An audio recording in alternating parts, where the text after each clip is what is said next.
Allora, parliamone perché è interessante, sicuramente interessante.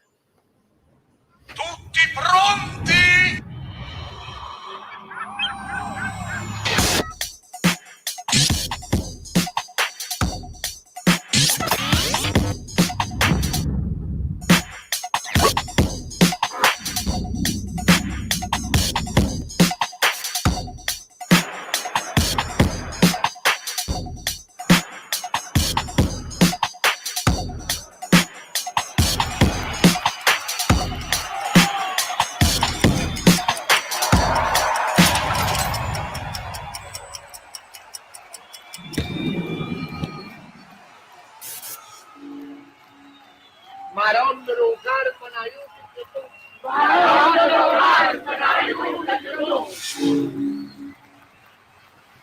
Allora, datemi un secondo perché... Ok, ci siamo. Buonasera a tutti. Siamo serenissimi. Direi che ci sono molti argomenti e sono molto sereno. Sono molto sereno per due motivi. Il primo motivo è questo qua e lo dobbiamo perché giustamente mio cugino dice gli hanno hackerato il profilo. È l'unica cosa possibile. Gli hanno hackerato il profilo e quindi è stato uno scherzo. Altrimenti, se non gli hanno hackerato il profilo, vuol dire che De Laurentiis guarda la partita, si vede gli XG che sono positivi per noi e dice ok, stiamo ingranando. Contemporaneamente siamo a 7 punti dall'Inter e abbiamo gli stessi punti del Frosinone. Questo cosa vuol dire? Visto che inciampa la Juventus, tutta una serie di discorsi di classifica, a Lazio, cioè, solo noi potevamo far vincere la Lazio, incalzatemi sulla Roma oggi perché diventa una delle nostre competitors per entrare tra i primi 4. De Laurentiis è soddisfattissimo. Qualcuno dice forse è sarcastico, vediamo. Io non credo che sia sarcasmo. E incalzatemi anche su quelle che saranno le dichiarazioni di Garcia, perché devono fargli una sola domanda a ripetizione: la squadra si fida di te? È l'unica domanda che gli si deve fare, perché quello che ha fatto Osimhen dopo la sostituzione è qualcosa che si vede spesso sui campi di calcio, però quando poi va tutto bene diventa adesso il momento di adrenalina, si può dire, fa piacere che i nostri giocatori vogliano rimanere in campo perché vogliono migliorare la loro prestazione, vogliono segnare a tutti i costi, hanno la volontà, era amareggiato per aver sbagliato il rigore, tutta una serie di cose. Quando invece le cose non vanno bene si aprono delle crepe, sai, la piccola crepa nel vetro e poi si allarga e poi il vetro cede. Ok? Quindi siamo anche pronti con gli XG, ve li voglio far vedere. Perché? Perché nella reaction, se voi andate a vedere la reaction, io nel primo tempo ho detto anche benino, ho visto un po' di cose non incredibili e infatti gli XG ci dimostrano, e adesso li facciamo vedere subito. Dove sta? Eccolo qua. Salviamo l'immagine.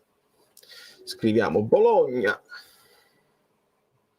Bisogna essere sereni, serenissimi. Adesso vi saluto tutti, lasciate like nel frattempo che sono di cortesia. Ecco, vedete che ovviamente è un Napoli che crea qualcosina finalmente, che non lascia praticamente niente al Bologna. C'è stato mezzo tiro di Zirkzee e quindi si parte da qui. Attenzione, attore Falanga. Io ti vedo già, però dovrebbe comparire Diego con una... Ecco qua, esatto. È necessario chiarire, leggo troppo nervosismo. Il Napoli per me ha giocato un po' più compatto, ma siamo ancora molto indietro. Osi e Kvara ancora lasciato troppo soli spesse volte non capisco alcuni cambi, tristezza, condivido ovviamente la tristezza, carissimo amico mio, Tore. Sì, adesso parliamo anche di Nathan, perché secondo me ha fatto una buona prova e mi stanno mandando tutte le cose. Mi stanno mandando i nuovi allenatori.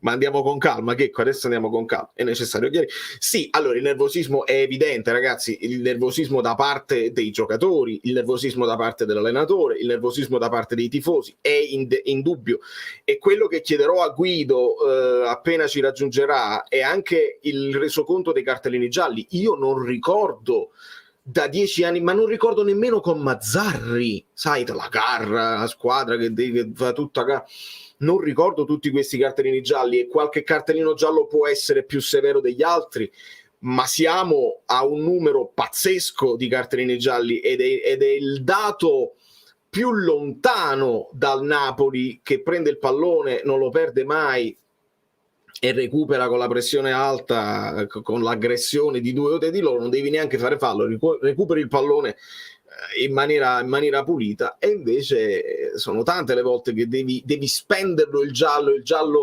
giusto, il giallo tattico, per non far ripartire gli avversari, il che era anche una cosa che noi dicevamo, ragazzi, alle volte prendiamo dei gol scemi, buttalo a terra, spenditi il fallo e così si riparte. Quindi sotto questo punto di vista siamo cresciuti, però è anche sinonimo di un nervosismo, perché il giallo dato a Politano, avevi guadagnato tranquillamente la punizione, non dovevi andare poi addosso così, quindi quello è un giallo di nervosismo. Il giallo di Mario Rui è un giallo di nervosismo, quindi tutte le cose al loro posto. Buonasera a tutti, buonasera Giuseppe. Sento troppe persone imputare questa partenza moscia ai singoli. Secondo me con Kim sarebbe cambiato poco. Con Kim non cambia poco, Giuseppe. Con Kim cambia molto, perché tu c'hai tutto un reparto che è più tranquillo, c'hai uno che imposta da dietro in maniera pulita, veloce. Non cambia poco con Kim, non cambia assolutamente poco con Kim. È tutta una serie di... Io vi parlo della prestazione di Di Lorenzo, che è stata secondo me al limite della sufficienza, perché doveva dare un occhio a una difesa che è completamente inedita. Raspadori, esterno destro, non fa il lavoro di Politano e non fa nemmeno il lavoro che faceva Lozano. Lozano l'abbiamo cacciato con troppa facilità, perché noi analizziamo tutte le cose. Garcia, ok, tutti gli errori che fa Garcia, però vogliamo anche capire che squadra ha avuto Garcia per le mani, che cosa gli ha consegnato la società. Gli ha consegnato un difensore che non era pronto e che adesso ci sembra anche pronto. Poteva giocare anche prima, ma non lo sappiamo se era già pronto o se ci è arrivato ad essere pronto come oggi, perché mi è piaciuta la prestazione di Nathan, niente da dire. Però può essere che ci è dovuto arrivare, che se l'avessi fatto esordire prima faceva dei disastri, non lo possiamo sapere. Caiuste, Lindstrom preso, sembra assolutamente una di quegli acquisti in prospettiva, dice un affare, perché somiglia troppo all'operazione che il Napoli stava facendo con Veiga. Quindi ve l'ho detto prima, Lindstrom non è che viene comprato per sistemare Lozano, perché là ci gioca Raspadori. Cerchiamo di capirci, ci deve giocare Raspadori per forza. Allora a Garcia si può imputare, tu non devi ascoltare quelli che sono i dettami della società, devi mettere la migliore squadra in campo. Può essere anche che Garcia ritiene quella la migliore squadra possibile in questo momento, con Raspadori esterno destro, che secondo me non funziona benissimo sia in fase difensiva sia in fase offensiva. Quindi i singoli capisco tutto, però bisogna anche metterli in condizione. Perché a Kvara poi si dice non gioca più bene, però quell'altro invece è colpa di Garcia. Ci deve essere un discorso un pochino più ampio, perché se diamo le responsabilità mirate è capace che non diamo peso a tutto, e secondo me è importante dare peso a tutto, che altrimenti non la troviamo la verità assoluta.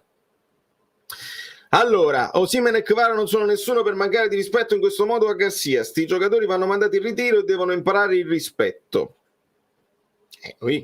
Vedi?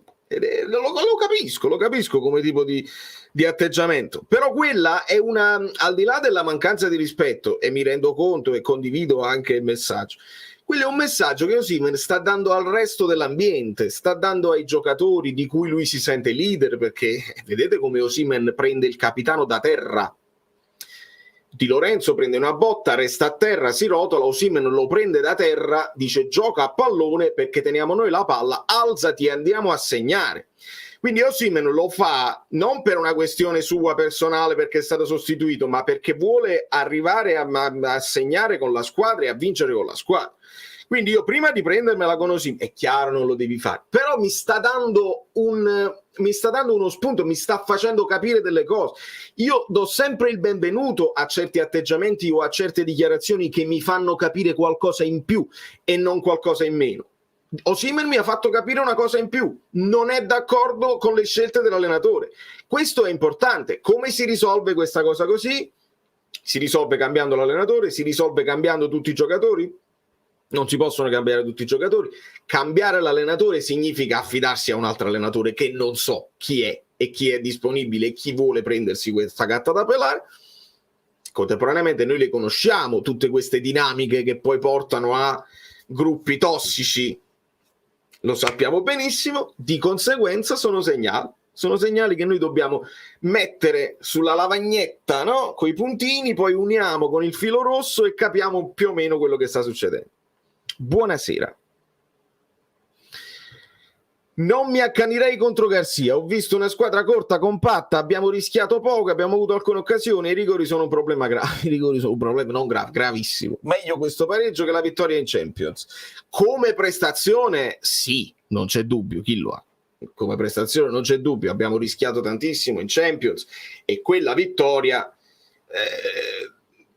andava analizzata come abbiamo fatto, cioè con la paura addosso, tanti rischi ed è stata bene come l'abbiamo valutato. Questo pareggio ovviamente un pochino meglio, l'abbiamo visto anche con gli XG, il primo tempo non male. Quante parate vere ha fatto Skorupski, dobbiamo poi ricordarcelo bene, perché il miracolo di Skorupski non me lo ricordo onestamente, però un pochino meglio. Io nella reaction mi viene da dire benino, stiamo un pochino migliorando, bella la linea alta, abbiamo avuto un buon dominio territoriale contro un Bologna che di solito fa la partita. Per Sfizio fammi vedere anche come l'app porta il possesso palla, perché credo che il secondo tempo si è un po' abbassato secondo me, però e infatti porta 50 e 50 addirittura in questa app sono anche più alti gli XG, 0,28 per il Bologna e 2,13 per il Napoli. Però tiri in porta solamente 3, ragazzi, 3 tiri in porta, sono pochi. La parata di Skorupski, sono tutti tiri centrali. Adesso me li sto ricordando, i tiri di Kvara, niente di clamoroso, niente di pazzesco. La reazione di Osimhen dice molto su chi è il maschio alfa tra lui e Garcia. Abbiamo giocato meglio, ma la squadra non è serena e si nota. Il cartellino di Politano è pura frustrazione. Non è colpa di Garcia, la società individuata non è stato preso subito e non sappiamo neanche quanto abbia influito nelle scelte dei giocatori. Secondo me proprio zero, onestamente. La mentalità è fondamentale in una squadra. Se quella dell'allenatore non è in sintonia con quella della squadra, c'è un problema serio. Sicuramente siamo andati meglio, tutto quello che volete, ma rimane che siamo a -8 dalla prima, -7 dalla prima. Il resto è fuffa. Inter a 15, Napoli a 8 come il Frosinone. Oh ragazzi, i like dove stanno? Siamo in 700 diceva Totò. Garcia ha appena detto che ha fatto quei cambi perché ha tanta qualità in panchina e devono giocare tutti. Sembra proprio una frase di De Laurentiis. La squadra ha fatto una partita interessante e se non prendiamo il palo e segniamo il rigore. Allora Garcia si guarda le mie reaction, o meglio, visto che la reaction io la faccio in diretta e nella reaction io vi dico Garcia dirà il palo e il rigore. Proprio non è questione di essere in sintonia, è questione che li tengo letti, siete sgamati, so dirvi, non le dobbiamo sentire le conferenze, non le dobbiamo nemmeno più sentire, ve le posso fare in anteprima e poi voi fate il controllo. È una roba pazzesca, non ti preoccupare Tauma, capita di scordarsi i like perché uno sta ascoltando, fa la domanda, recuperate i like adesso, io per questo li chiamo, non perché per annoiarvi, ma perché aiutano a capirci. Il tweet di ADL, conoscendolo, anche se sembra progressivo, serve solo per non perdere il controllo, ma è già alla ricerca di un sostituto. Che cosa intendi per perdere il controllo? Non perdi il controllo con questa cosa? Perché non è, capito? Se qua mi dite i giocatori devono andarsene in ritiro, non si devono permettere, eccetera, eccetera. Questo non è un tweet dove lui dice tutti in ritiro, questo atteggiamento non mi piace. Il Napoli riparte da Bologna, bravi tutti. Vuol dire che queste sono le aspirazioni. Garcia ci aveva detto il presidente è ambizioso, un presidente ambizioso 0-0 col Bologna non va bene, non va bene proprio per niente, non va bene proprio per niente. Ora, al di là, vi ripeto, prestazione, risultato da dividere, perché lo sappiamo, si può vincere facendo prestazioni non esaltanti, si può perdere giocando bene, si può anche pareggiare nella vita. One starving Italian, sempre generosissimo, amico mio. Valeo, forza Napoli sempre. Siamo stati abituati troppo bene l'anno scorso, purtroppo quest'anno sarà un anno sabbatico. Chi lo fa tenere con ma che? Salute, dinero e amor. sei molto carino, amico mio. Thank you very, very much for your support. È vero, ci siamo abituati troppo bene. È stato un anno dove sicuramente abbiamo overperformato, dove tutto andava a meraviglia, dove però ci si arriva, capisci? Non è solo fortuna l'anno scorso, ci si arriva con il lavoro, si parte dall'anno precedente, si parte dall'anno e mezzo precedente, perché Spalletti lo disse bene. Sappiamo che era stato contattato a gennaio, che De Laurentiis voleva far fuori Gattuso già a gennaio, quindi Spalletti dice no, in corsa non voglio venire, però comincia a studiare perché sa di essere quello poi candidato a prendere il Napoli a fine anno. E comincia a studiare e da lì lui riparte, Spalletti, dicendo le cose buone che ha fatto il Napoli con Gattuso, lo dice proprio chiaramente, avrebbe potuto non dirlo, avrebbe potuto parlare solo di talento, di metterci del suo. Invece no, lui dice io riparto da quanto di buono fatto, ho capito dove dobbiamo metterci mano, lo fa subito perché il Napoli parte con 8 vittorie 2 anni fa, ricordiamolo subito, poi dopo ci perdiamo un pochino nel finale, non eravamo pronti ovviamente per vincere e il Milan la spunta. Dopodiché si aggiustano delle cose, arrivano dei giocatori come Kim e Kvara che fanno la differenza, tutto bene, si va in fiducia, si diventa una squadra che non vuoi affrontare, una squadra che ti maciulla, è una squadra che non ti concede niente, che quando attacca ti punisce subito, e quindi diventava veramente un problema affrontarci l'anno scorso. Vai in Europa e fai quello che fai, metti sotto l'Ajax, il Liverpool, quindi era un Napoli proprio ingiocabile. Quest'anno il Napoli è giocabile e l'ha dimostrato subito di essere giocabile, cadendo contro una Lazio che è una Lazio che ha il record negativo per la partenza in campionato. La Lazio non è mai partita così male nella sua storia in Serie A e siamo riusciti a cadere contro quella Lazio, quindi con la Lazio più disastrata della sua storia siamo riusciti a cadere, quindi abbiamo dato un segnale a tutte le altre. Questo Napoli scudettato quest'anno non fa più paura a nessuno e se ti metti là, blocco e aspetti, in qualche modo si incartano da soli, non sembrano avere lo spunto. Ecco perché io dicevo e cercavo a tutti i costi di dire, di proporre, di immaginare, metti dentro i nuovi subito, un po' di freschezza, un po' di idee nuove, un qualcosa che anche gli altri allenatori non sanno come leggere perché non sanno cosa aspettarsi. Se metti un Lindstrom dietro le due punte, per esempio, oppure ce lo metti a destra o lo metti a sinistra al posto di Kvara. Lo stesso Cajuste mi sembra che entra con personalità. Nathan non ci è dispiaciuto, quindi non abbiamo quel blocco dell'anno scorso, meno Kim, sta funzionando? No. Di conseguenza non rimanere legato a quello e fammi vedere qualcosina di nuovo, se c'è la possibilità. Con qualcosina di nuovo, prima di tutto, valuti il lavoro della società, perché se scopriamo che Lindstrom fa piede e piede e si incarta, è stato un acquisto sbagliato. E cosa mi hai dato? Preferivo lo Za. perché Garcia l'ha detto tranquillamente: a me Lozano piace, è una questione di mercato che non possiamo tenerlo, ma a me Lozano io l'avrei tenuto completamente, tranquillamente.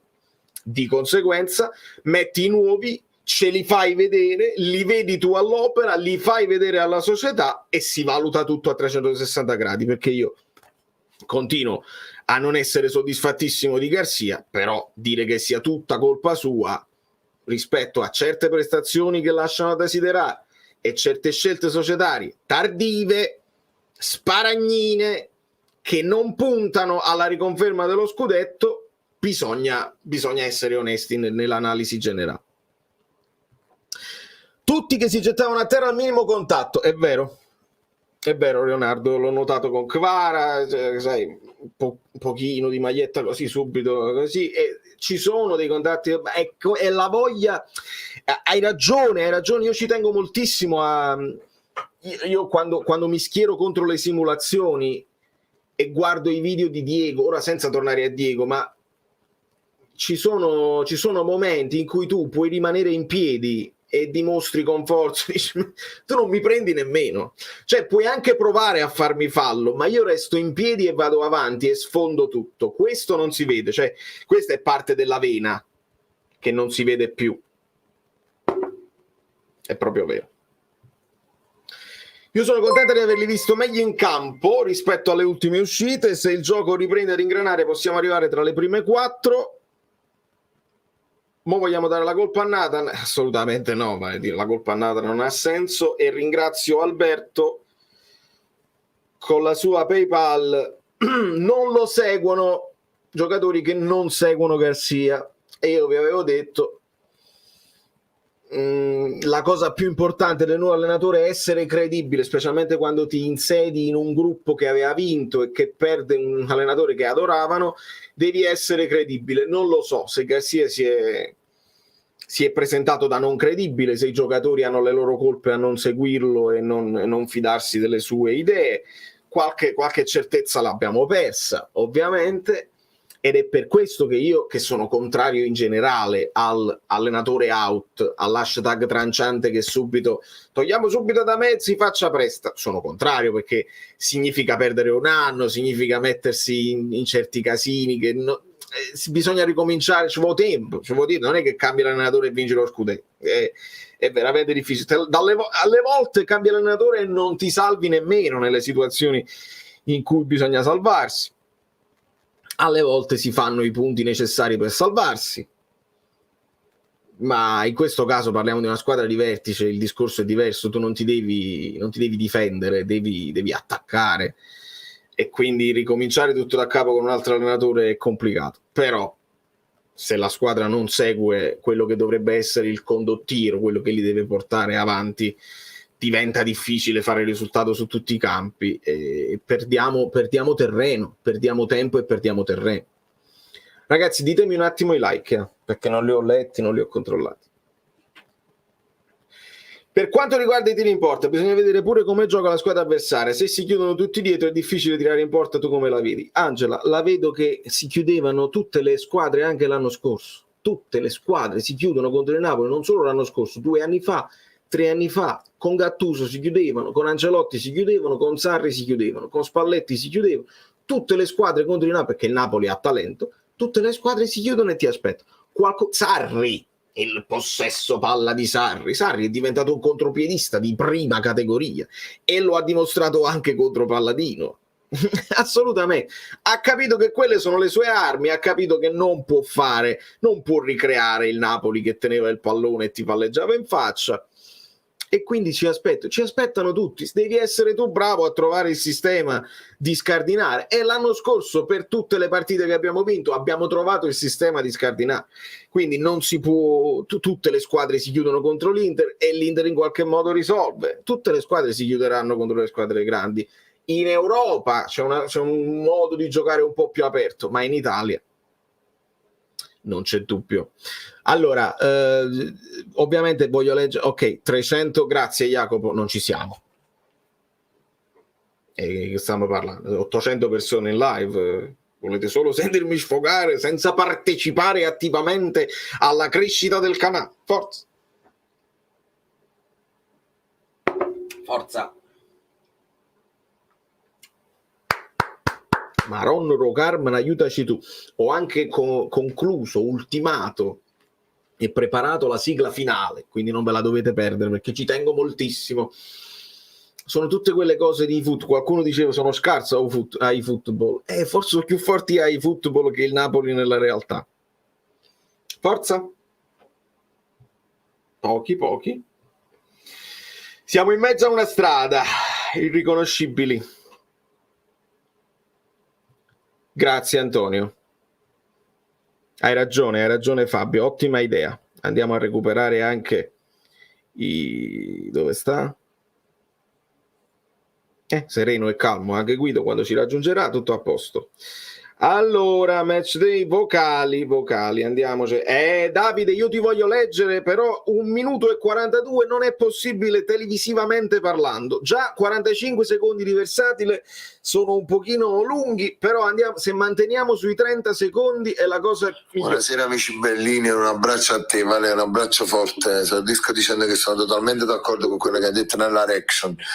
Osimhen sbaglia il rigore, prendi il palco, Vale non è più lui, Lindstrom 25 milioni non entra, Nathan buona partita, sono tutte situazioni di campo. Io questo le lascio a voi e a Guido magari dopo. Io mi concentro su un'altra cosa, il problema di tutto ciò, il colpevole primario è il presidente De Laurentiis, perché con lo scudetto si poteva pensare di aver messo le basi per un futuro roseo e invece ha voluto distruggere il giocattolo.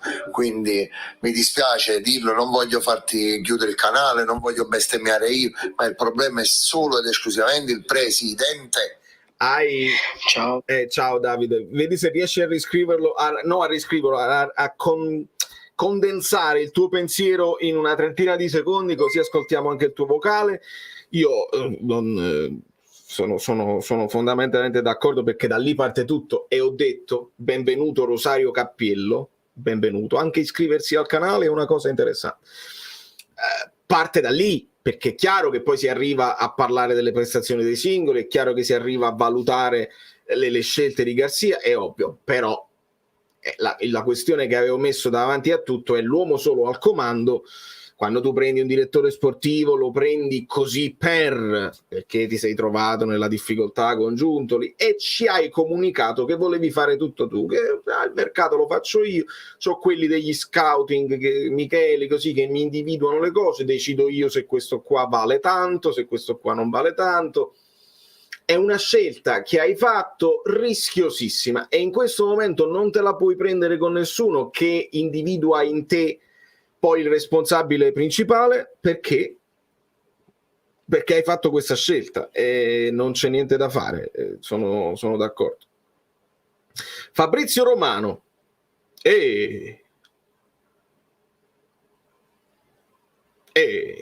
Ma questa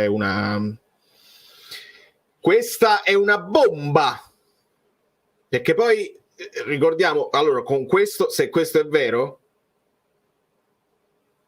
notizia fake, ok, mi fido, falsa, ok. Allora non andiamo nemmeno a commentare, perché non ha proprio senso, insieme a quel tweet non aveva proprio senso. Diego, anche lui il vocale, ti ascolto subito. Alla fine il campionato è rimasto quello dell'anno scorso, il peccato è che adesso quelli scarsi siamo noi. Io non lo so di chi è colpa, però sicuramente quello che si è visto da Osi e Kvara come reazione non mi è piaciuta per niente. Questo significa qualcosa e non può significare qualcosa di positivo. In ogni caso, forza Napoli sempre, perché quello c'è e quello tifiamo. E quello abbiamo, assolutamente, Diego. In effetti sì, sono momenti della gara che ci parlano, sono momenti che ci comunicano delle cose. Non dobbiamo, secondo me, giudicarli, ma dobbiamo tenerli presente. Cioè, è un'altra cosa nuova, come i cartellini gialli. E come mi diceva Valeria, anche gli infortuni muscolari, perché aggiungiamo anche Anghissà che ha stretto i denti nel finale, ci è sembrato avere una corsa anche normale, però teniamo presente la possibilità che sarebbe forse un rischio metterlo subito dentro. Valeria ci dice, e ringrazio tantissimo, a quanti infortuni muscolari siamo alla quinta di campionato, e questo con chi ce la prendiamo. Ovviamente è immediato il richiamo al nuovo preparatore atletico, Ronconi, che va a sostituire Sinatti. Ci hanno fatto sapere che Garcia avrebbe lasciato anche Sinatti, benvenuto Anthony, avrebbe lasciato anche Sinatti però affiancandolo a Ronconi, non ricordo la lettera. Però contemporaneamente dipende anche non solo dalla preparazione atletica del ritiro, perché chi ha fatto il ritiro con il Napoli, faccio un nome perché se ne parlava, lo stesso Foloruscio, che invece in campo vola. Quindi parlare di una preparazione sbagliata che ti porta agli infortuni potrebbe essere anche una cosa casuale. Teniamolo presente come possibilità.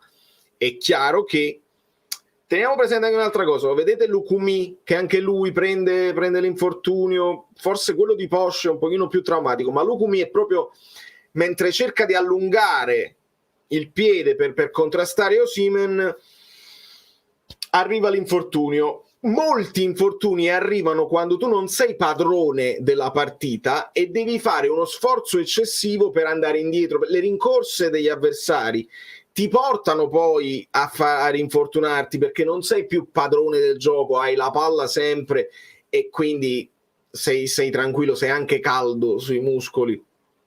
Quindi questa potrebbe essere un'altra delle motivazioni, oppure senza parlare della preparazione del ritiro, ma in generale tutto il tipo di allenamento che sempre fai, gli impegni ravvicinati sono tantissimi, sta provando anche a gestire la rosa Garcia con la famosa gestione dei 60 e dei 30, però registriamo anche questo perché ci aggiungi a Rachmani che non c'è, ci aggiungi adesso anche Anghissà, Gollini aveva avuto un problema. Non è facile. Ok, sì, esatto. Esattamente. È fatta. ADL, bravi tutti. Quindi adesso i ragazzi hanno l'alibi che se pareggiano è tutto a posto, tipo Sarri con il calendario. Esatto, le scuse.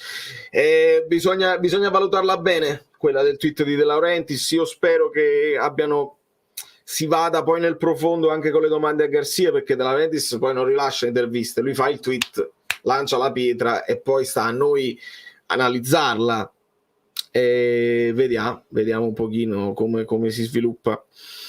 Se lo deve cambiare non puoi mettere un allenatore qualunque, i calciatori non lo rispetterebbero, servirebbe una star del calcio. La star del calcio non è una figura che De Laurentiis ama molto.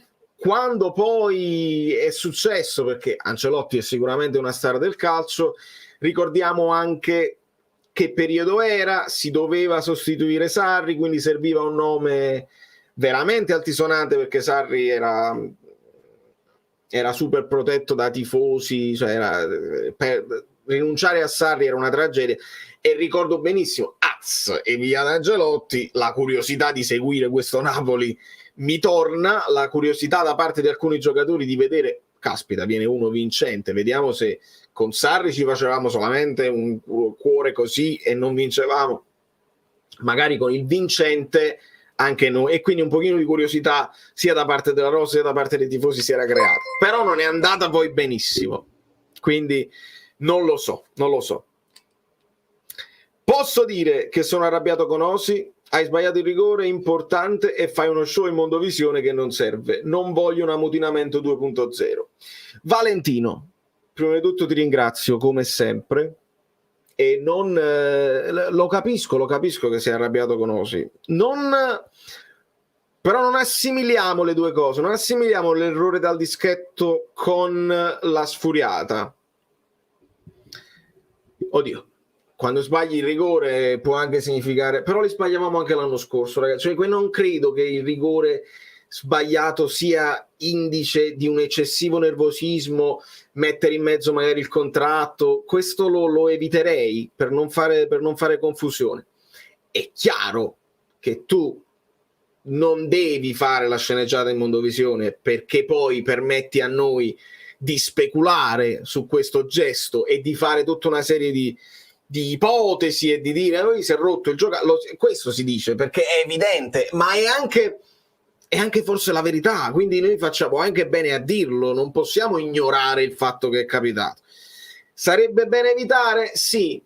Ricordate anche Insigne, squadra di merda, che lo disse dopo, mi pare fu la partita contro un Sassuolo, se non sbaglio, e Insigne anche lui come se rientrasse in campo per farsi vedere dalle telecamere e far capire in Mondovisione che lui non era d'accordo con quello che era successo. Capita, non dovrebbe capitare, ma non dovrebbe capitare a monte, che ci dovrebbe essere la comunicazione. Garcia dovrebbe già dire a Osimhen: guarda che durante la partita, capace anche che io ti tolgo, tu muto, non crearla la cosa.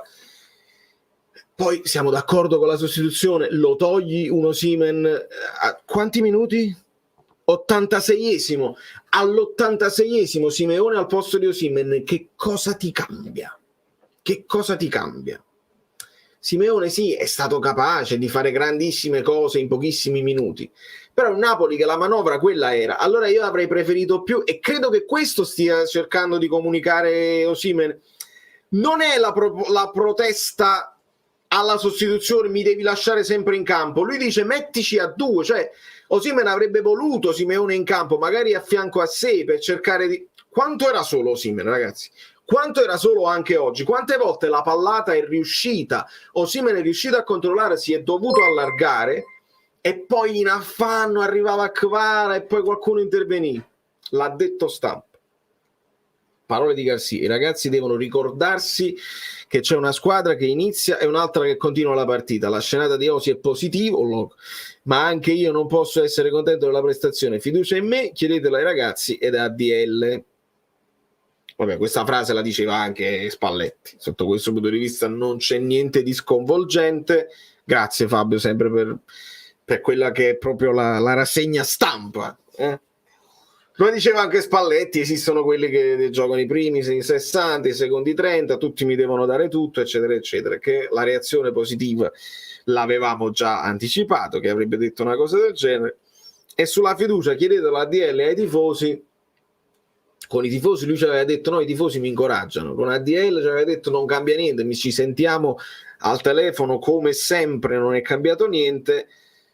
Mo dice però chiedetelo a lui, un po' come a dire non fatemi rispondere tutto a me perché servono le figure, servono.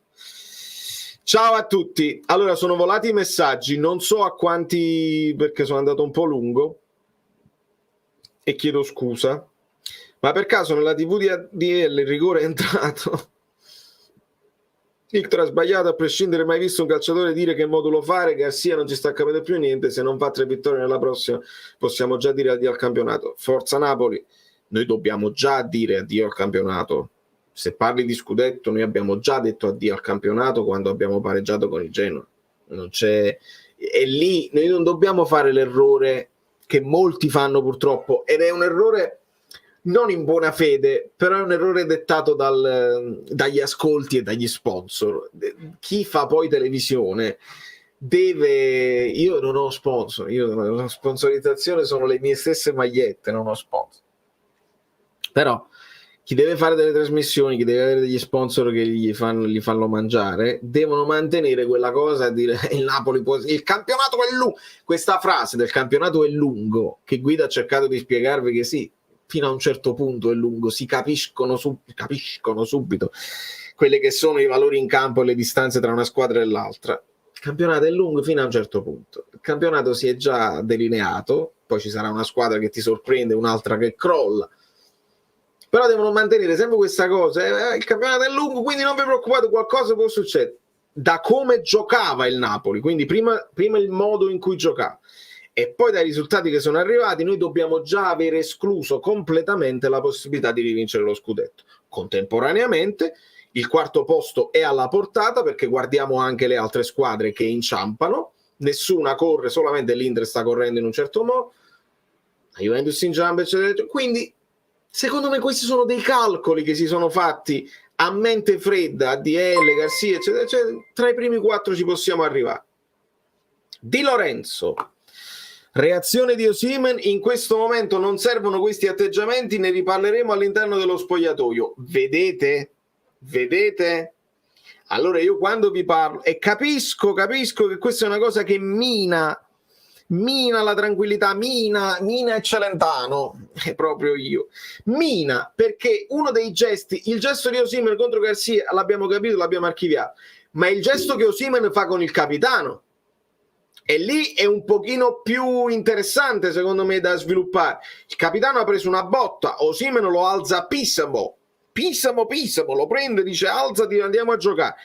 Non credo che il capitano stesse simulando per suo atteggiamento in generale, per il fatto che è capitano, per il fatto che non ce l'ha proprio nelle corde di far finta di essersi fatto male. Può essere anche che hai preso una botta che non è esageratissima, ma che in quel momento hai bisogno di rifiatare. Quindi cerchi di stare a terra, magari comunichi ai tuoi compagni: ho bisogno di rifiatare un attimo, perché non sono dei robot e anche il capitano può essere di rifiatare un momento, e tu abbassi, tanto nel primo tempo non è che stavamo nel forcing finale, è più lì che forse dico ad Osimhen fatti tuoi qua, cioè non permetterti di cambiare le gerarchie. Di Lorenzo il tuo capitano, se il capitano sta a terra tu dici al tuo compagno di buttarla fuori, la squadra te la restituisce e si ricomincia col capitano in piena forma. Se tu alzi pisimo il capitano, vedi che il capitano deve rispondere in maniera molto sincera, molto candida, bisogna riparlarne nello spogliatoio. Questo è il capitano di Spalletti. Questo è il capitano individuato da Spalletti, un capitano che ha fatto delle cose straordinarie, è stato riconosciuto dal gruppo, eccetera, eccetera. Cambiano le dinamiche quando cambia un allenatore? Probabilmente sì.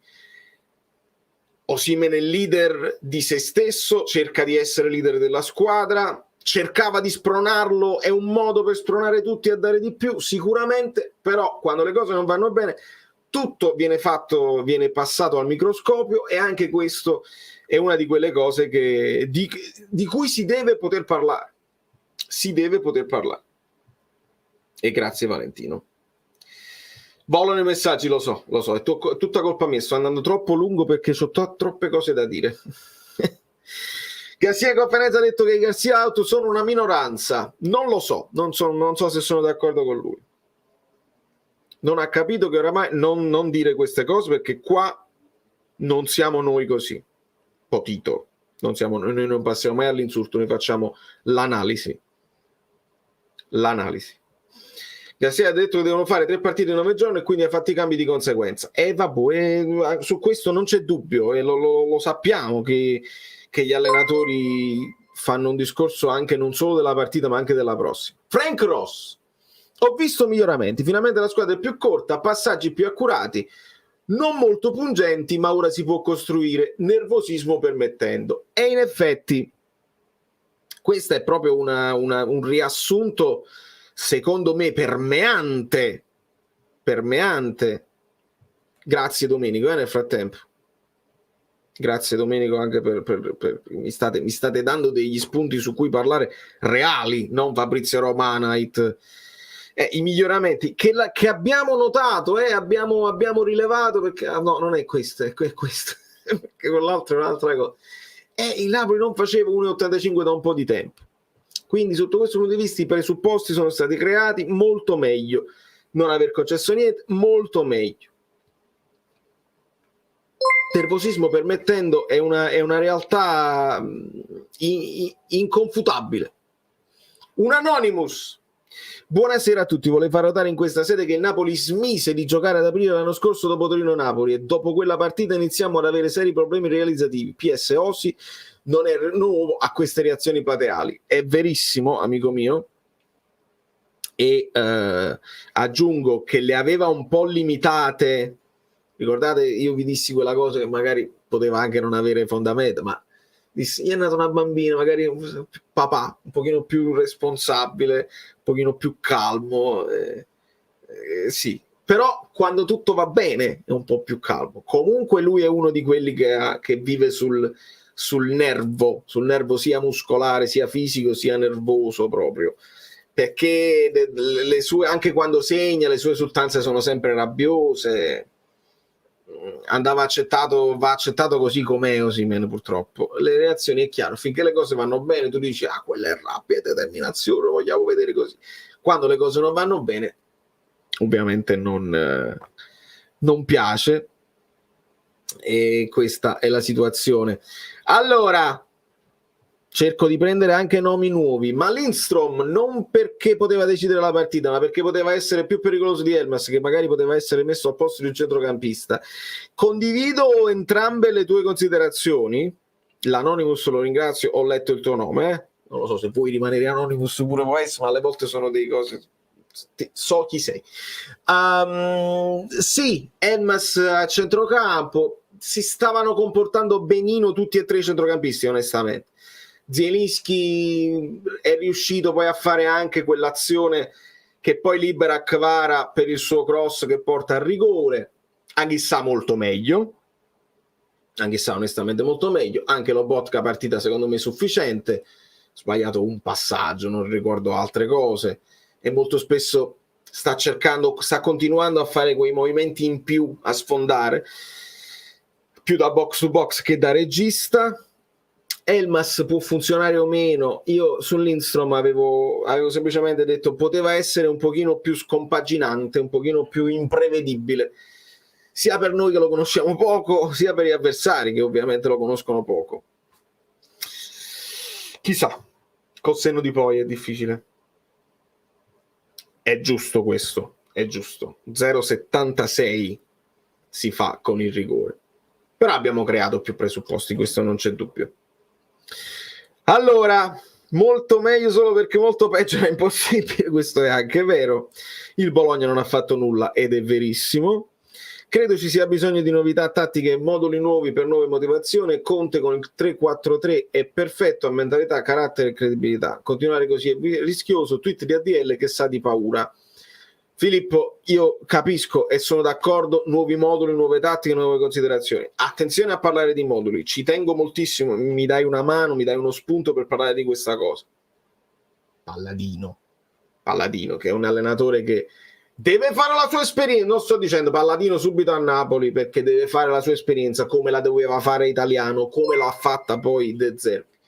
Benvenuto AM o benvenuta AM. Palladino nell'ambiente Monza, tra l'altro un ambiente che sa di calcio, perché quando tu hai Berlusconi all'epoca, poi Galliani, è un ambiente dove secondo me si fa bene calcio, la squadra è stata costruita bene. Palladino gioca a 3, ma giocare a 3 significa fare difesa e contropiede come la Juve e come l'Inter? No, assolutamente no. Sono i principi di gioco, sono quello che comunichi ai ragazzi. Tu puoi essere anche più offensivo se sei a 3 e non a 4. I numeri vanno letti bene perché poi in fase di possesso tutti si muovono, tutti vanno in diverse, occupano gli spazi in maniera diversa.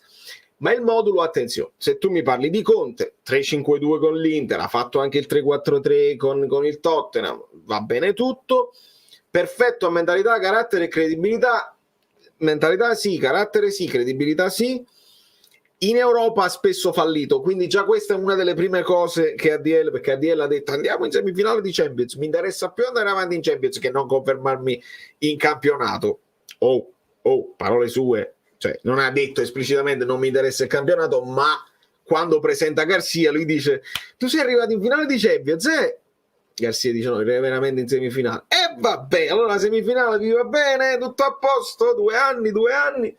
Nel momento in cui ADL continuava ad andare in giro a prendersi applausi perché era lui, eccetera, eccetera. Dopodiché è un po' sparito dalla scena, Si può dire che è sparito un po' dalla scena. Adesso questo tweet è una cosa nuova.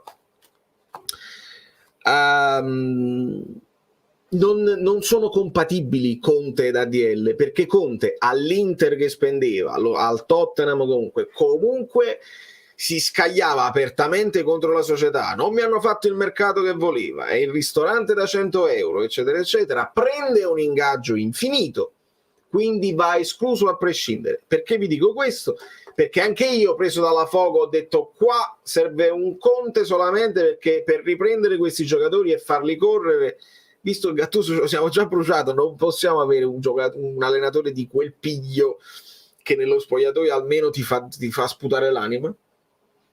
Ti viene da dire c'è Conte libero così, però va escluso perché non vorrei che uno ci fa il pensiero, come io feci per esempio il pensiero su Galtier, che mi ero studiato tutte le tattiche, magari si gioca a 2 punte, era interessante. Poi viene meno perché i piani della società sono altri. I piani della società, ci tengo assai, i piani della società. Se i piani della società sono di entrare in Champions, Garcia lo può fare tranquillamente. Abbiamo visto un po' di miglioramenti. Se le cose ci cominciano a girare anche un pochino meglio, si va più in fiducia, perché entrava quel, non dico il palo, che il palo si prende, il Napoli prende i pali, è abituato ai pali, ma è sulla respinta. Questa partita l'anno scorso l'avremmo vinta, nessuno me lo sta dicendo. Nessuno mi sta dicendo questa partita l'anno scorso l'avremmo vinta, perché il palo diventa palo interno gol, oppure il palo sbatte sui piedi di Kvara che invece di tirarla fuori la butta dentro. Nessuno lo sta dicendo. E sapete invece chi ha detto questa partita l'anno scorso non l'avremmo vinta? Gli interisti hanno detto questa partita, che hanno vinto 1-0 con un euro gol di Di Marco, questa partita l'anno scorso non l'avremmo vinta.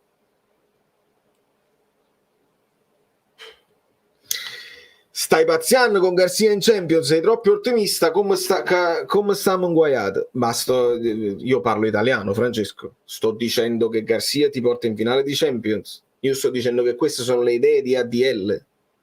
Non mi mettete in bocca cose che non ho detto, eh? Sono troppo ottimista.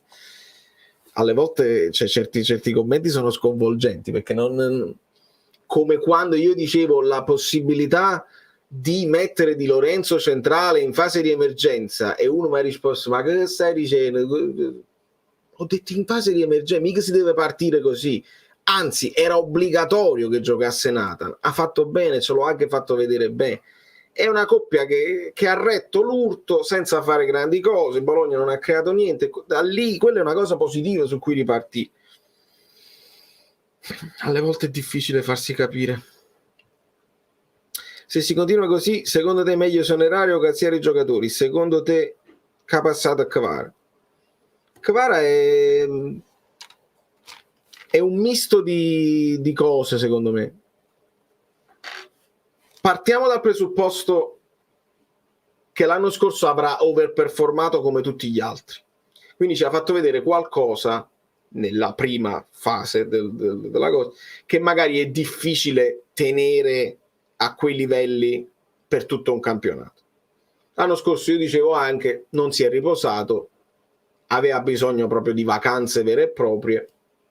Ora si è aggiunto anche troppe volte è stato chiamato Kvaradona, perché io vi ho sempre detto non si dice ha fatto un gol alla Maradona contro, per esempio, contro l'Atalanta, lo stesso gol contro il Sassuolo, fa delle cose bellissime che ci infiammano, però non devi mai accostare il nome di Dio in vano ad un giocatore fortissimo, che è un giocatore mio preferito, un giocatore che io difenderò a prescindere perché ha delle qualità che nessun altro ha, che nessun altro ha nel Napoli. Poi in Serie A qualcuno con lo spunto ci sta, ma sono pochi. Questi sono giocatori da proteggere, sono giocatori che a cui devi dare meno responsabilità, perché gli devi costruire una squadra intorno permettendogli di dare il massimo, perché quello che dà Kvara in grande forma non te lo dà nessuno. Politano non ti salta due giocatori così e te li lascia indietro. Kvara è capace di farlo, però non lo sta facendo più. Dobbiamo essere tranquillamente onesti così. Riesce nella partita a fare delle cose, a distribuire cartellini gialli agli avversari, qualche volta lo spunto lo fa. La percentuale di dribbling riusciti non era altissima neanche l'anno scorso, però ne provava tanti senza la pressione di doverli sempre riuscire, portare a compimento, e poi arrivava quello là decisivo, perché se tu sbagli un dribbling in più, no, ne sbagli 5, ok? Però uno che lo fai ti porta in superiorità numerica e segni. I dribbling che hai sbagliato non hanno portato un gol subito, quindi va benissimo che Kvara provi un dribbling in più, non c'è problema. Se, e qua penso sono d'accordo con Garcia, se ha l'ossessione, se sente l'ossessione del gol, probabilmente è meno libero di pensiero quando tenta le sue giocate, cerca qualcosa di più cervellotico. Contemporaneamente, ragazzi, io voglio vedere intorno a lui muoversi la squadra, perché se lo lasci solo lui proverà sempre la soluzione. Se invece lo accompagni, se Olivera si fa vedere, se Mario Ruiz e Lischi gli girano intorno e si crea un pochino l'1-2, lì può tornare devastante. Luca, può essere che Osi non è arrivato ancora perché non gli piacciono le idee del mister? No Luca, no, non c'entra niente il mister con il rinnovo.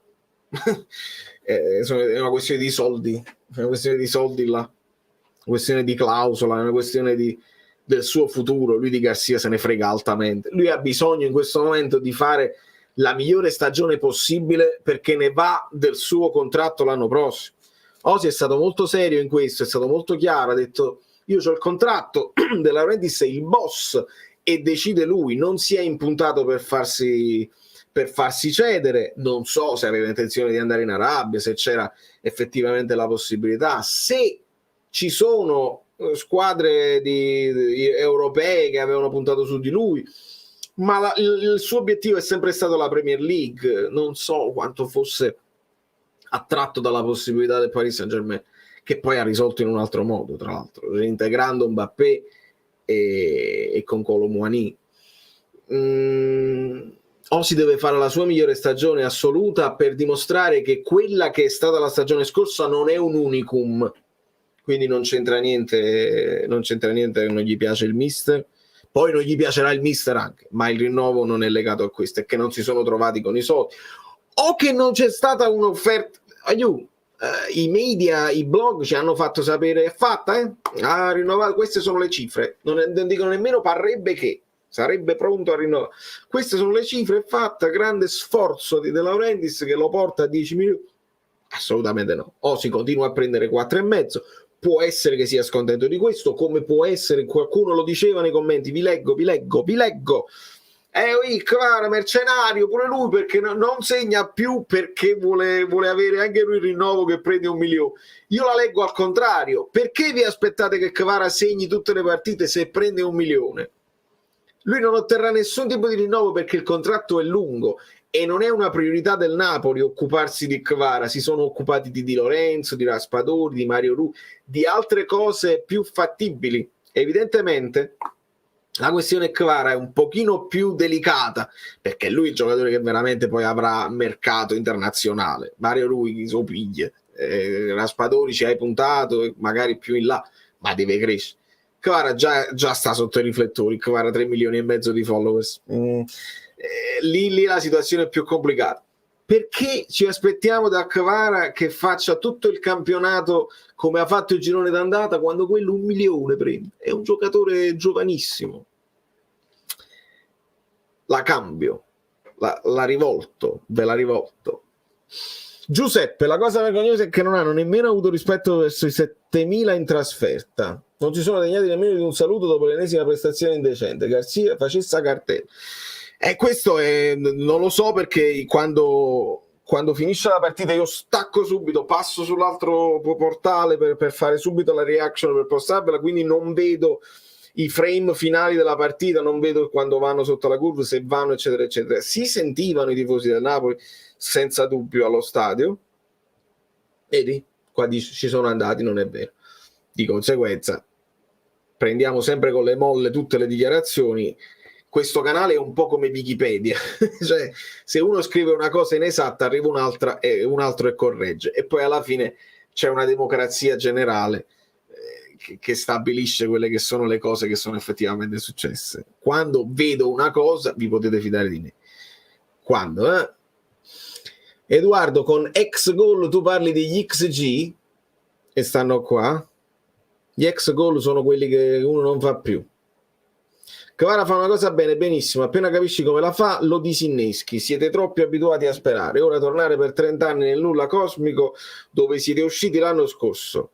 Tu non sai leggere ma sai scrivere, e ci vuole penso una serie di TVB, perché siete troppo abituati. Ora tornare o tornate, quindi non sai nemmeno non sai leggere ma non sai nemmeno scrivere, ma va bene. L'incoerenza di Garcia. Voglio un Napoli che attacca ai microfoni, stai pareggiando e levi un attaccante, Kvara per un centrocampista, 2 punte possono giocare insieme, levi Osi e metti Simeone.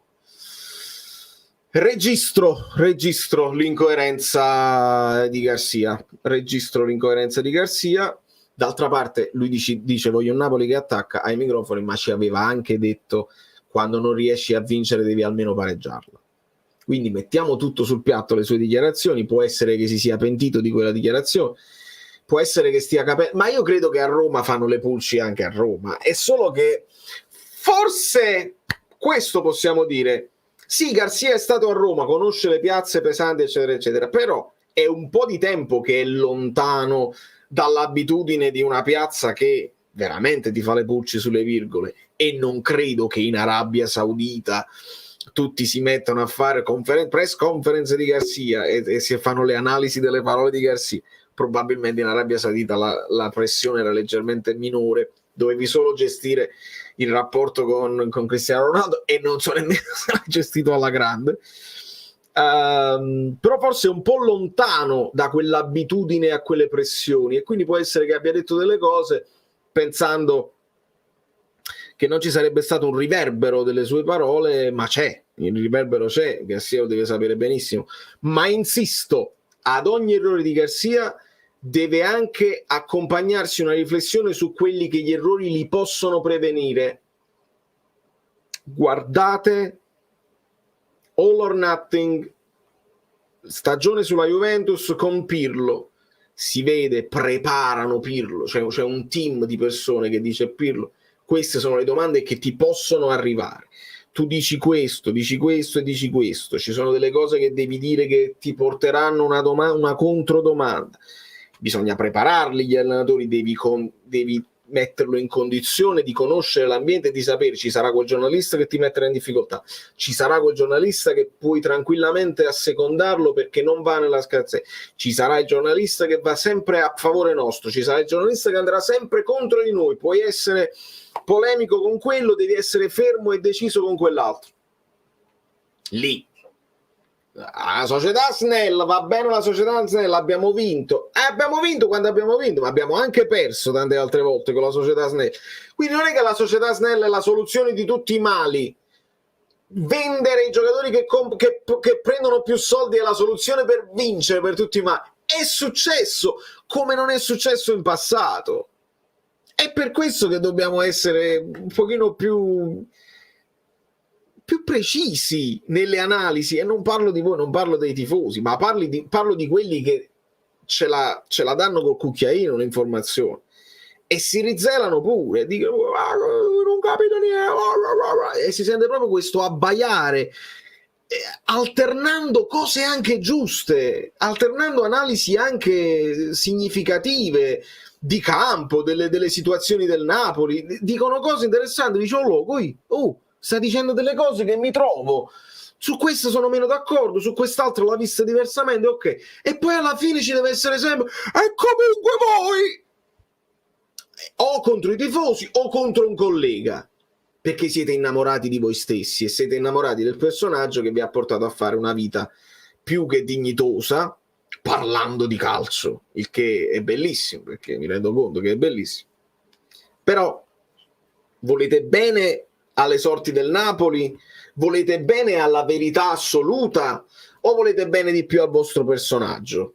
Questa poi è la domanda che mi chiedo, perché molto spesso quando vedo analisi imprecise o volontariamente lacunose, là mi sa che non volete bene alla verità, e questa dovrebbe essere la prima cosa per un giornalista che dà la sua vita alla cronaca e poi al commento della cronaca. Linson l'abbiamo preso perché è un giocatore che salta l'uomo e ti permette di liberare il Kvara da raddoppio perché non gioca. Giusta considerazione. Sera Valerio, ma noti che Osi parte da fermo e con i piedi larghi, non guardiamo i gol dello scorso anno, ma per i soldi che vale ci sono numeri 9 migliori, poi ha incominciato a simulare, primo tempo casca. È vero, primo tempo casca, sotto questo punto di vista è vero, ha cambiato che quando casca e sa di non essere stato preso non protesta, non se la prende, dà subito il 5 all'avversario, però sta tendendo a cascare un pochino. Che adesso facciamo le pulci su come lui corre mi sembra un esercizio inutile, perché si facevano le pulci sul modo in cui lui correva con i piedi larghi 2 anni fa, quando sbagliava qualche gol in più. L'anno scorso neanche tu mi sei venuto a dire, caro Enzo, però non corre bene, io sì, faceva un gol a partita ed era devastante. Me ne frega altramente di come corre e di come mette i piedi e di come così, non guardiamo i gol, perché non li devo guardare i gol dello scorso anno? Li vedo i gol dello scorso anno e mi deve fare gli stessi gol. Se non li fa, l'anno scorso è stato un momento magico, come per Kvara, come per Anghissà, come per gli altri, e va bene. Però cerchiamo di essere... Noi abbiamo una responsabilità rispetto a quello che si è fatto. Il Napoli ha fatto delle cose straordinarie. Garcia ci ha detto: voi mi avete dimostrato questo, qua sta la barra, la dovete tenere così alta, altrimenti io non sono soddisfatto. Lobotka con un giocatore fisso sulla linea di passaggio, Spalletti aggirava il problema arretrando, lo vedo poco da parte di Garcia. Anche con Garcia si arretra Lobotka sta facendo lo stesso, c'era anche il problema intorno a Lobotka, c'era anche con Spalletti, voglio. È tutto il resto che gira male, è tutto il resto che non gira come girava l'anno scorso.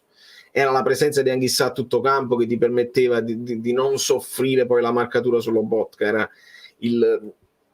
quando poi Anghissà e Lobotka giocavano in quel modo, liberavano Zielinski che poteva fare quello che poteva fare in avanti. Sono tante, qua siamo ai dettagli e i dettagli fanno la differenza quando vinci. È chiaro, noi abbiamo negli occhi un Napoli praticamente perfetto che girava benissimo, dove funzionavano anche i minimi dettagli.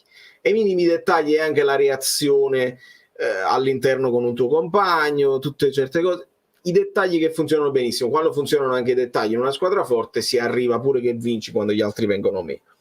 Adesso noi dobbiamo occuparci prima che dei dettagli, perché questi sono dei dettagli, ma in generale proprio di tutto un impianto che è portato dalla mentalità dell'allenatore più che dagli schemi, perché gli schemi li abbiamo rivisti, molto simili anche oggi. Napoli che si può fare una sovrapposizione con quello che si faceva l'anno scorso, meno incisivi in attacco, sicuramente meno brillanti, però molto simile a quello che si faceva l'anno scorso.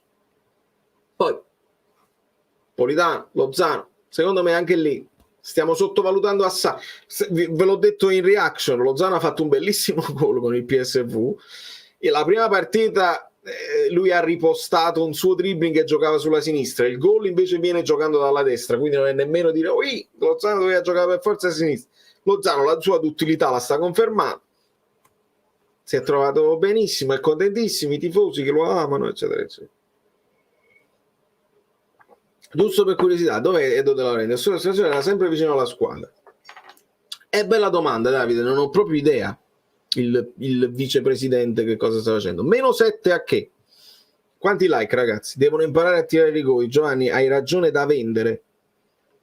Nel frattempo ascoltiamo anche, perché non arrivano i like, quindi ascoltiamo un vocale. Buonasera a tutti.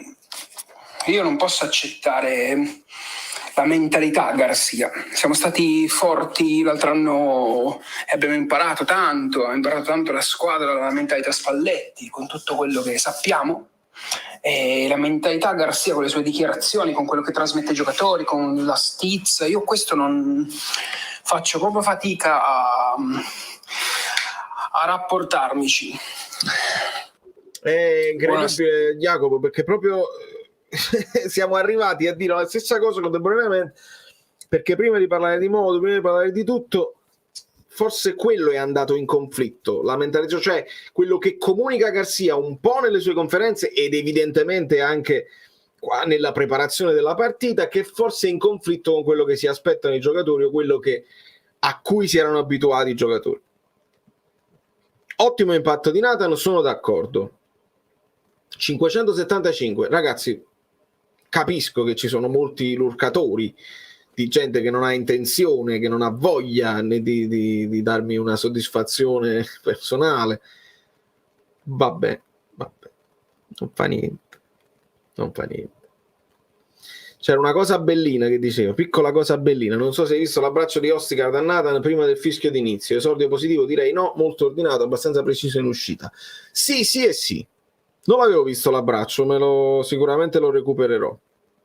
Manca il veleno, Charles, non dire il veleno, che sennò poi succede un macello.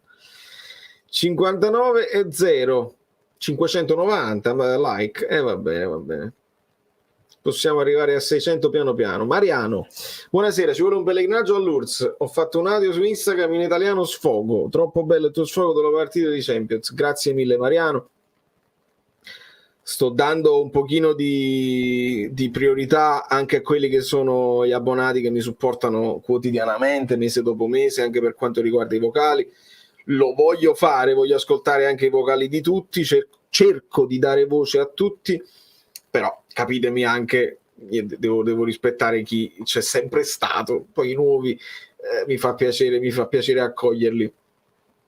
Perché nessuno chiede a Garzia di tattica, di scelte, tipo Raspadori Ala che non ha mai funzionato, del mercato se è stato concordato con la società, ma si pensa solo alle scaramucce, caro Armando.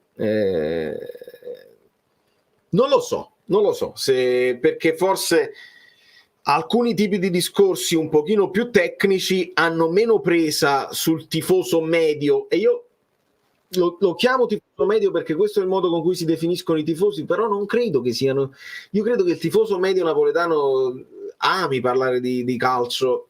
Feci questa riflessione anche l'anno scorso, perché poi si mormora allo stadio, non c'è il tifo tambureggiante così, perché il tifoso medio che va allo stadio si guarda l'azione, ha qualcosa da dire, crede di poter far meglio sempre, fa parte anche un po' del campanilismo di cui parlava Nino Taranto, no? Dice, l'ha fatto il mio compaesano, facevo pure io. Però di base a noi ci piace il calcio, ci piace il modo in cui stiamo in campo e andiamo sempre a fare delle valutazioni tecniche. Poi la scaramuccia, la polemica, il gossip vive di pari passo con quelli che anche con molta onestà, io le sento le telefonate nelle varie trasmissioni, dicono io di calcio non ne capisco niente, mi lascio parlare voi, a me io quello che vedo, nel frattempo io quello che vedo è un Guido Gentile pronto a darci una mano in questa analisi. Guido, non so da quanto tempo eri in sottofondo, ti ho fatto aspettare? Non ti preoccupare, buonasera amiche belline, buonasera amici bellini. Valerio, non sarebbe molto facile salutare una categoria questa sera, I disinfettati. però per rispetto al presidente emerito Giorgio Napolitano non salutiamo nessuno. Dovrei fare una premessa, però sarebbe molto lunga, quindi la premessa è breve per non cadere in lungaggini, nel senso veramente ho tutti i difetti di questo mondo, ma non sono una persona vanitosa. Pensa che io ho fatto anche televisione, mi dava tremendamente fastidio quando le persone mi fermavano in strada. No, ma lo spiego e vengo subito poi al calcio, perché comunque è una conoscenza univoca. Cioè tutte le persone che io conosco dal vivo, comunque c'è una conoscenza anche molto radicale, personale, insomma, c'è uno storico, io poi mi ricordo anche quello che loro hanno detto, che hanno visto, eccetera. Invece sei solo tu conosciuto, io riesco a tenere baga l'ego, e appunto di ego, diciamo, non mi interessa far parte di questo teatrino che ultimamente sta scadendo anche in una volgarità totalmente ingiustificata, e a fare a gara chi ce l'ha più grande, l'ego, non pensate male. Ero 6 mesi avanti, ve lo dicevo, quando dicevo guardate io sto già analizzando il campionato prossimo e non mi sta piacendo il campionato prossimo del Napoli, e qualcuno casomai ti dirà ma essere 6 mesi avanti. Il bello del calcio, Valerio, è che tutti possono dire anche stupidaggine, cioè qualunque frase è giusta, non ce n'è una sbagliata, però gli addetti ai lavori hanno una responsabilità. Quello che a me non piace, l'ho più volte sottolineato, è che ultimamente, negli ultimi forse 5, 6, 7, 8 anni, no? Si danno delle sentenze assolute, manco fossero dogmi, assioni, che però sono basati su dati che sono esattamente il contrario, ma che ovviamente non vengono dichiarati, ma che per chi studia i dati dice no, tu dovresti dire il contrario, perché questo però crea un'opinione pubblica che poi crea un malcontento, e le stesse persone che hanno creato questa opinione pubblica ignorante in buona fede si scagliano contro queste persone insultandole. È un cortocircuito di nuovo su cui, diciamo, io avrei molto da dire, ma mi tengo totalmente alla lontana. Qual è un esempio? Che tutta la narrazione di questi mesi è stata fatta su questo dogma. Il Napoli ha vinto il campionato per distacco. Quanto ci piace questa parola a certe persone, per distacco. E quindi, siccome ha vinto per distacco, no? E diciamo favoriti quest'anno perché 16 punti, 20 punti, come si chiama? La frase in sé per sé è di una stupidità assoluta, perché se la prima parte è vera, cioè storicamente il Napoli ha vinto il campionato, anche con tanti punti di vantaggio, ma qual è il nesso logico, calcistico, matematico, statistico che lo lega al campionato di quest'anno. Un campionato è un sistema matematico complesso, aperto a più variabili non costanti. Cioè abbiamo le stesse squadre dell'anno scorso? No, già ce ne sono 3 diverse, quindi ci sono delle variabili. Le incontriamo il Napoli nello stesso ordine, il Bologna lo incontrò alla penultima quando doveva fare il record di punti, è incontrata la quinta, nelle stesse condizioni di classifica, con gli stessi giocatori, no? Abbiamo un giocatore, Lukaku era all'Inter, con la stessa designazione arbitrale, con le stesse condizioni di classifica psicologica o di clima, cioè potrei andare alla Salvini all'infinito, vi rendete conto la stupidità di un'affermazione del genere? Stesse contratti.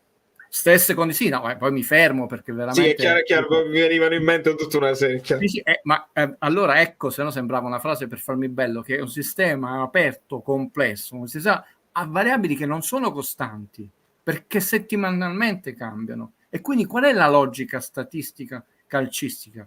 Allora, un giornalista che ha un senso di responsabilità potrebbe dire: Napoli ha vinto un grande campionato, forse nei tempi di Falcao, della Roma, che è una squadra che giocava bene, vincesse il campionato, perché non c'è questa corrispondenza. Bisogna capire se, partendo dai punti di forza che li hanno fatto a vincere un campionato per distacco, detto, se questi punti di forza vengono confermati, quindi c'è un periodo ipotetico, detto, se vengono addirittura smussati i difetti, non è il Spensa, Valerio, che se vinciamo a Bologna, se vinciamo non abbiamo vinto, come se vinciamo, cioè allora è diverso una frase del genere, cioè, partendo dai suoi punti di forza e il Napoli può costruire le basi per un campionato di nuovo vincente, ma non c'è un nesso logico matematico.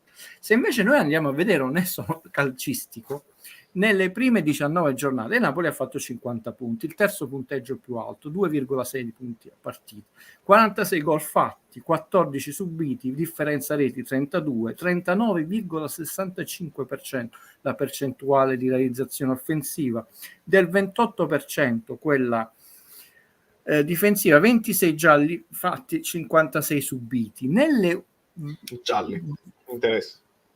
Nelle successive 19, dalla 20esima alla 38esima, Napoli ha fatto 40 punti, ma per distacco avevamo già vinto, eccetera, eccetera. Ok, di nuovo un'affermazione superficiale. Vogliamo andare a vedere questo campionato per distacco come si è sviluppato, per esempio la progressione, invece di dire per distacco, diciamo, vogliamo vedere perché comunque il Napoli ha perso dei punti, ha fatto 31 gol invece di 46, ne ha incassati 14, la differenza è scesa a 17 da 32, con una percentuale di realizzazione offensiva dal 39,65 al 28,97, è crollata.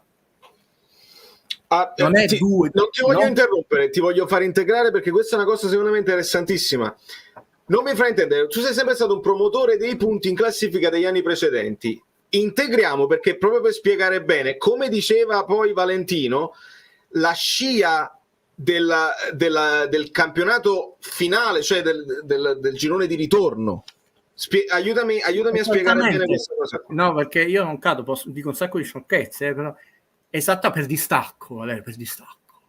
Però l'Inter negli ultimi 8 ne ha vinte 7. Non si dice questo per distacco. Noi negli ultimi 10 quante ne abbiamo vinte? La gente se non si ricorda, ma fammi finire il ragionamento. Infatti la scia. Sì. La percentuale di realizzazione difensiva è scesa al 24, il che non è buono, nel senso che tu in proporzione, avendo fatto molto meno gol, da 46 a 31, in proporzione, mantenendo la stessa costanza, non dovevi prenderne 14, e da 28 a 97, 21 gialli, 36 gialli. Nelle ultime 10 i punti del Napoli sono stati 19, quindi si è passati da 2,6 a 2,10, 1,9. I gol fatti 13, quindi da 2,4 a 1,6 a 1,3, si è dimezzata rispetto ai primi 19. I gol subiti 8, quindi la differenza reti è solo 5%. La percentuale di realizzazione offensiva 22,41, quasi la metà della prima parte. Houston, avevamo un problema che è stato analizzato con film facendo da Guido, che non è che ci gode, io vedo le partite, non è che influisco sulle partite. Se Napoli fa 8 gol io sono contento, dico oggi ha fatto gol, se però incomincia a manifestare una difficoltà, allora uno si deve interrogare perché ci hanno preso le distanze, perché è calato Kvara, perché effettivamente avevamo vinto il campionato per distanza, per stanchezza, però si possono cominciare a analizzare i motivi che ci stanno portando a un'erosione o no? No, e dobbiamo ragionare per dogmi, creando una mentalità ignorante delle persone che poi diventano ansiose, volgari, Gattuso out, ma è per colpa nostra, non loro. Con 10 gialli, 18 gialli. E degli ultimi 10, quante partite ha vinto il Napoli? Praticamente l'Inter è in una striscia che negli ultimi 13 ha perso solo la partita del Napoli con 11 riserve prima della finale di Coppa Italia. Non erano partite inutili quelle che stava vincendo, e non erano partite inutili quella col Bologna 2-2 eccetera. Per me era importante vedere se la squadra innanzitutto aveva quella mentalità da affrontare adesso le partite, anche se non avevi la maglietta ancora fisicamente con lo scudetto, però lo eri, diciamo, che queste sono cretinate del marketing. Tra l'altro ce lo siamo, De Laurentiis ha deciso bene, invece di farcelo scucire da un Inter, dal Milan, ce lo siamo scuciti noi, l'abbiamo già dato, prendetevelo voi, perché le dichiarazioni di Garcia hanno fatto capire quali sono gli obiettivi societari. E concludo questo ragionamento. I leader, non lo dice un imbecille ormai attempato come me, lo dice la storia, che sia la tecnologia, che sia la Apple che eliminò per esempio il floppy, che sia la Ferrari che stravinceva e che creò il cambio in fusione di titanio per guadagnare ancora centesimi di secondo, cioè quando era leader. I leader innovano. L'errore che è stato fatto di mettere la mentalità delle persone che noi non dovevamo cambiare nulla, noi dovevamo cambiare per mantenere, non dico vincere lo scudetto, una posizione intanto di controllo, cambiare 4-5 giocatori, gente nuova, allenato in modo nuovo, che non era una contrapposizione a Spalletti eccetera, perché giustamente aveva fame, voglia di vincere, perché a Napoli adesso si vince, non si può vincere, si fanno cose, si è vinto, e anche loro vogliono vincere perché si vince meglio delle altre città, perché è troppo gioioso. Quindi l'errore qual è stato? Creare una relazione di 5 mesi, dove non bisogna cambiare nulla. Noi, perché abbiamo vinto per distacco, siamo i più forti di tutti, e adesso Garcia sta sbagliando tutto. No, sta sbagliando perché, non lui, perché non c'è cosa peggiore, di nuovo ce ne insegna la storia, le guerre, le cose, di fare le rivoluzioni a metà. E noi ci siamo capitati con Benitez e Ancelotti, quindi lo sappiamo come vanno queste cose qua. Benitez era a 3/4, perché poi lui disse mi servono questi due tipologie di giocatori che non furono presi. Ancelotti non iniziò proprio la rivoluzione. Quindi oggi è troppo presto dire Garcia. La percentuale di realizzazione del Napoli era in progressiva calo negli ultime 19 partite e in progressivo calo negli ultimi 10. Siamo in perfetta continuità con questo andamento. Non è una novità. Certo, lui può aver commesso degli errori, che il Napoli sbagliasse dei rigori lo faceva anche l'anno scorso. Detto. Quindi questa è una prima analisi, e concludo che trovo molto scorretto, volgare e disonesto intellettualmente di nuovo una narrazione, parti addetti ai lavori, contro Garcia. Io non vado a cena, non ci andrò mai probabilmente nella vita, non devo difendere, ho detto va per maloso, non ha detto Spalletti eccetera, perché sembra che veramente delle persone vengono da Marte. Il Napoli e Spalletti si sono lasciati molto male, aleggia una spada di Damocle di una causa. L'unico uomo che può difendere Garcia è quello che l'ha assunto, ma mi pare possibile che il suo pensiero possa essere io ho chiamato, devo parlare, cioè qualcosa di totalmente illogico, però si cancella la narrazione che sia stato un finale traumatico, reso ancora più traumatico perché l'uomo che non è venuto a premiare il Napoli, un gesto politico fortissimo, Gravina, poi si è chiamato l'allenatore del Napoli che ha rotto col Napoli in maniera anche molto, molto forte. Calcio è esercizio del potere, non dimentichiamoci, però queste cose non è che sono voi siete il male, Valerio Guidi siete il male, sono cose che sono successe indipendentemente dalle nostre scarsissime capacità, però sono successe. Mi pare mai logico un professionista assunto dal suo diretto, cioè superiore, il presidente, adesso si metta contro appena assunto il suo presidente parlando, no, è fregato, è in un cul-de-sac, non lo può fare. Anzi, quest'uomo aveva delle spalle enormi. Io lo dicevo in privato a Valerio, ho detto io spero che capisca in che situazione molto più grande del campionato, del punto dove si è messo Garcia, però lo trovo molto scorretto alimentare questa polemica, ecco, è permaloso, non lo sta nominando, non l'ha chiamato, eccetera. Ma come? Quelli si vogliono fare causa e lui può mai mettersi a favore? Cerchiamo di essere un po' più sereni, più seri, più profondi nelle analisi, più calmi. Sulla partita di oggi, e concludo, mi è sembrato da un certo punto di vista una nettissima ripresa, molto più corto, molto più solido, molto più aggressivo rispetto alle prime partite, non rispetto alle potenzialità assolute che può avere questa squadra, attenzione. Non ha concesso nulla al Bologna, un po' per meriti del Napoli, un po' per un Bologna molto deludente e rinunciatario, sì, imbarazzanti, solo quel tiro poi parato basso sul palo di Meret, però permane questa farraginosità anche per uno scarso stato di forma di alcuni giocatori. Kvara, lo dobbiamo dire, abbiamo visto un Zelinski sontuoso, e questa mancata brillantezza la sentiamo neanche il modo sul sistema di interpretare un sistema di gioco, scusate la ripetizione della parola. Ci stiamo lavorando da un po' con Raspadori, certo alcune cose sono migliorabili, però questo è l'aspetto positivo, diciamo, che da un punto di vista fisico e di come il Napoli ha messo in campo possiamo dire con grande serenità e onestà che abbiamo visto dei progressi. Ci sono degli aspetti molto negativi, una squadra nervosissima, troppe ammonizioni. A quante ammonizioni siamo, Guido? A quante ammonizioni siamo a 10 ammonizioni. L'anno scorso il Napoli ha completato il campionato con 48. Quindi già un quinto praticamente delle... No, scusa, 47 più il famoso di Mario Rui, lapsus. Però 48 in totale, cioè sì, siamo quasi, ci siamo già giocati. Perché piuttosto di parlare di che tariffa telefonica tu hai chiamato i genitori questa settimana? Io no, perché sono interessato. No, mi sono mandati di solito i messaggini.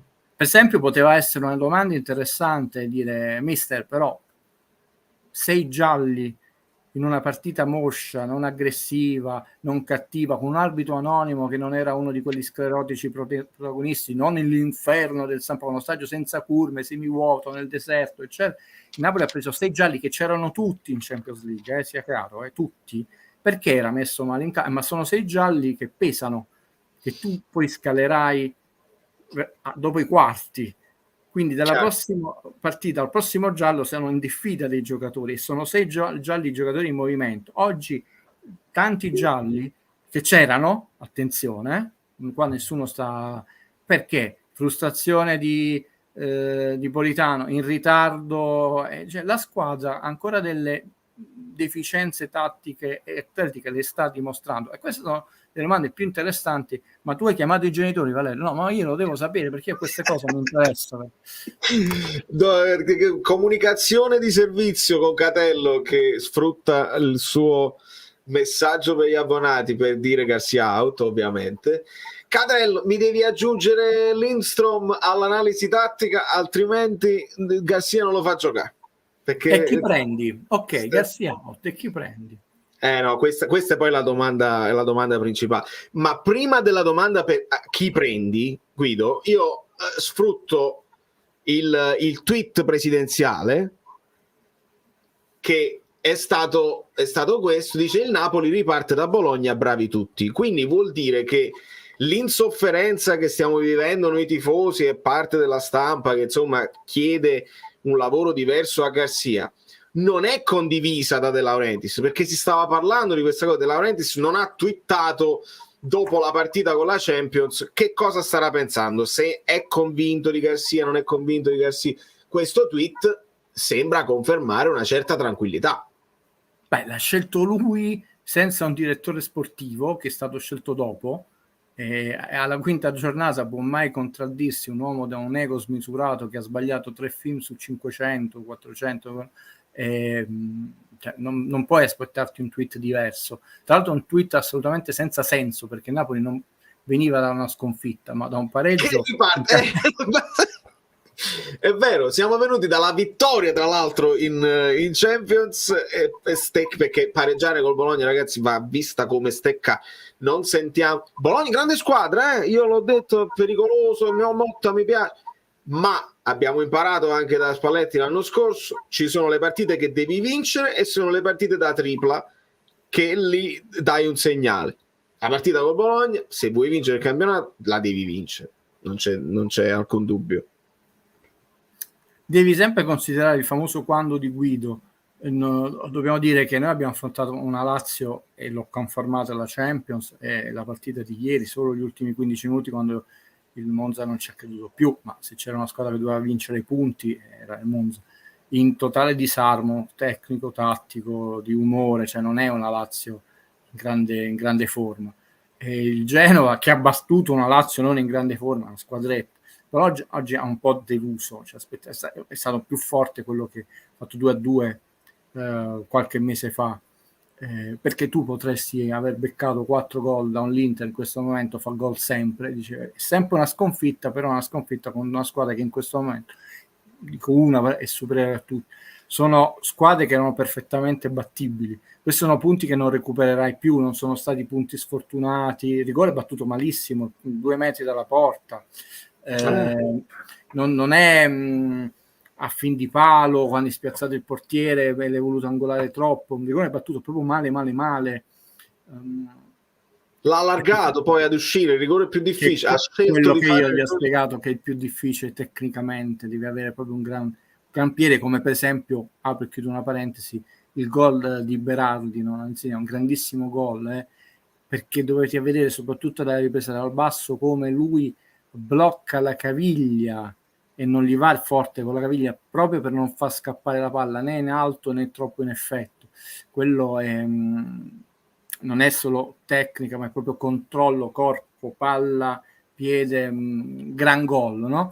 E invece Osimhen, non so, corso male, l'ha impattata male, non è il rigore che hai detto tu, hai aspettato fino all'ultimo il portiere non separava, è scelto, è allargato e lì si è in millimetri. Se vedete la ripresa dal basso è a 2 metri, 1,5 metri dal palo, insomma è abbastanza dozzinato sbagliare un rigore così, che non stiamo criminalizzando Osimhen out, anche se doveva partire, cioè, secondo me è una cosa scellerata quella fatta dalle Laurentiis, infatti non sta rinnovando, andava ricostruita la squadra proprio per quel discorso, tu rilanci la sfida, dici io non ho detto che vinco quest'anno, ma puntello con un grande terzino sinistro, parte Mario Rui, un grande centrocampista, a questo punto ne hai 4 fortissimi più Gaetano Elmas, e un grande centrale, ti tieni i Raspadori, punta centrale, questo e Simeone, e 24 anni alla Caiano, per dire, ma io per 3 anni ho puntellato veramente la squadra.